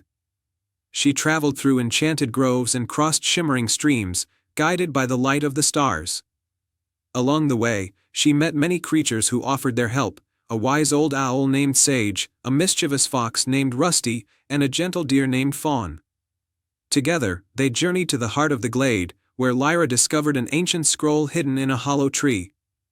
The scroll contained a prophecy: when darkness threatens the heart of light, a star child born of heaven's flight must seek the crystal of dawn's embrace, to vanquish shadow and darkness erase. Sage, who could read the ancient language, explained that the crystal of dawn's embrace was a powerful artifact hidden in the crystal caves, located at the peak of the tallest mountain in the valley. It was said to have the power to dispel any dark magic. Determined to save her home, Lyra and her animal friends set off on the arduous journey to the crystal caves. They climbed steep cliffs, braved icy winds, and faced many challenges. Along the way, Lyra's courage and kindness won the hearts of many creatures, who joined her cause. After many days, they finally reached the crystal caves. Inside, the walls sparkled with countless crystals, casting a mesmerizing light. At the center of the cave, on a pedestal of pure quartz, lay the crystal of dawn's embrace. Its light was warm and soothing, filling Lyra with hope. As she reached out to take the crystal, a shadowy figure emerged from the darkness, it was Morwenna, who had followed them to the cave. "You cannot escape me, little star child," she hissed. "The heart tree's power will be mine." Lyra stood her ground, holding the crystal tightly. "I will not let you harm my home, Morwenna." Morwenna's eyes blazed with anger as she unleashed a bolt of dark magic. But Lyra, with the crystal of Dawn's embrace in her hands, summoned a shield of pure light, deflecting the attack. The crystal's power surged through her, and she felt an ancient, celestial strength within her. With a shout of defiance, Lyra directed the crystal's light toward Morwenna, enveloping her in its radiant glow. The sorceress screamed as the light dispelled her dark magic, and in a flash, she was gone, banished from the land forever. Lyra and her friends returned to Stardew, the crystal of Dawn's embrace glowing brightly in her hands. The villagers rejoiced, and Eldrin welcomed her back with open arms. Lyra placed the crystal at the base of the heart tree, its light merging with the tree's magic, strengthening the bond between the land and the stars. From that day forward, Lyra was known as the Guardian of the Glade. She continued to protect and nurture the magic of the Star Glade, ensuring that the light of the heart tree would shine brightly for generations to come. And so, under the watchful gaze of the stars, the kingdom of Eldoria flourished, forever grateful to the brave star child who saved them all. And they all lived happily ever after. Once upon a time, in the heart of the verdant kingdom of Eldoria, there was a mystical well known for its enchanted waters. The well, hidden in a secret grove, was said to grant the deepest desires of those who could solve its riddle. The kingdom's people spoke of it with awe and reverence, though few had ever ventured to find it. In the village of Windmere lived a kind-hearted young woman named Eleanor. She was known for her unwavering generosity and her ability to bring smiles to everyone around her. Yet, despite her kindness, Eleanor faced a great challenge. Her village was suffering from a terrible drought. The once lush fields were now parched, and the river that flowed through the village had dwindled to a mere trickle. One day, Eleanor decided to embark on a quest to find the Whispering Well and ask for its aid. She hoped that the well could restore the water to her village and bring life back to the land. Armed with nothing but a small pouch of supplies and a heart full of hope, she set out towards the forest. Guided by the legends she had heard since childhood. The forest was dense and filled with the songs of birds and the rustling of leaves. As Eleanor ventured deeper, she encountered a series of challenges. The first was a mischievous fox who blocked her path. The fox posed a riddle: "I have a heart that doesn't beat, a face that never smiles, and a song that never ends. What am I?" Eleanor thought for a moment and replied, "A clock." The fox, impressed with her answer, allowed her to pass and pointed her towards a winding path leading further into the forest. The next challenge was a shimmering, ethereal bridge guarded by a graceful deer. The deer said, "To cross this bridge, you must answer this: I am not alive, but I grow. I don't have lungs, but I need air. I don't have a mouth, but water kills me. What am I?" Eleanor smiled and answered, "A flame." The deer nodded approvingly and let her cross the bridge, directing her to a glade where the Whispering Well was said to be hidden. As Eleanor entered the glade, she was greeted by the well, its waters shimmering with a soft, silver light. The well's voice, gentle and echoing like a distant melody, spoke to her: "To receive the aid you seek, you must first give something of your own." Eleanor pondered the well's words and realized that the most precious thing she had was her own kindness. She took out a small, hand-carved wooden figure of a sun that she had kept as a reminder of brighter days. She placed the figure at the edge of the well and spoke from her heart. "I offer this small token of my hope and love, hoping that it may help my village. Please, bring the water back to my home." The waters of the well began to swirl and sparkle more brightly. "Your generosity and selflessness are truly remarkable," the well's voice said. "I will grant your wish, but remember that the true magic lies in the kindness you have shown." Eleanor thanked the well and made her way back to Windmere. As she approached the village, she was astonished to see the river flowing once more. And the fields were beginning to green with new life. The villagers gathered around her, celebrating the return of the water and the revival of their land. Eleanor's selfless act had indeed brought the magic she hoped for, but the village also learned an important lesson about the power of giving and the strength of community. They celebrated their renewed prosperity and honored Eleanor's bravery and kindness. From that day on, the Whispering Well was remembered not just for its magic, but for the reminder it provided, that the greatest magic of all is the love and generosity we share with others. Eleanor continued to live a life filled with joy and purpose, her story becoming a cherished legend in Eldoria. And so, the kingdom thrived under the gentle embrace of the Whispering Well's blessing, with Eleanor's spirit of kindness shining brightly in every heart. In the tranquil kingdom of Luminera, nestled between emerald hills and sparkling lakes, there was a small village known for its peacefulness and harmony. The villagers lived simple lives, their days filled with laughter and joy. However, the kingdom had one mystery that intrigued everyone: the legend of the starling's gift. The legend spoke of a magical starling bird that appeared only once every century. This bird was said to possess a dazzling feather that could grant one extraordinary wish to anyone who found it. The legend had become a source of hope and dreams for the villagers, who often gathered around the old oak tree in the village square to share stories and sing psalms about the elusive starling. In this village lived a young girl named Eloan, known for her kindness and adventurous spirit. Eloan was fascinated by the legend of the starling's gift and often dreamed of finding the magical bird. She believed that if she could find it, she could make a wish to bring everlasting happiness to her village. One evening, as the sun dipped below the horizon and the sky was painted with hues of pink and purple, Eloan noticed a bright light flickering in the distance. The light seemed to dance and shimmer like a beacon. Determined to uncover its source, she decided to follow it. Guided by the flickering light, Eloan ventured into the enchanted forest that bordered the village. The forest was known for its mystical creatures and magical flora. As she walked deeper into the woods, the air grew cooler, and the light grew brighter, illuminating the path with a soft, golden glow. After walking for what felt like hours, Eloan reached a serene clearing bathed in moonlight. In the center of the clearing stood a majestic tree with silver leaves that glistened like stars. Perched on one of the branches was the starling, its feathers sparkling with an ethereal glow that illuminated the entire clearing. Eloan approached the starling with awe and respect. The bird's eyes, filled with ancient wisdom, met hers. As she stepped closer, the starling began to sing a melodious tune, filling the air with a sense of tranquility and wonder. Eloan listened to the song, feeling a deep connection with the magic of the moment. When the starling finished its song, it fluttered down gracefully and perched on Eloan's shoulder. It then gently presented her with a single, shimmering feather. Eloan's heart swelled with gratitude as she accepted the feather, knowing that her wish could soon come true. Before she left, the starling spoke in a soft, melodic voice. "The gift you seek lies not only in the wish but in the heart of the one who makes it. True magic comes from the love and selflessness with which you use it."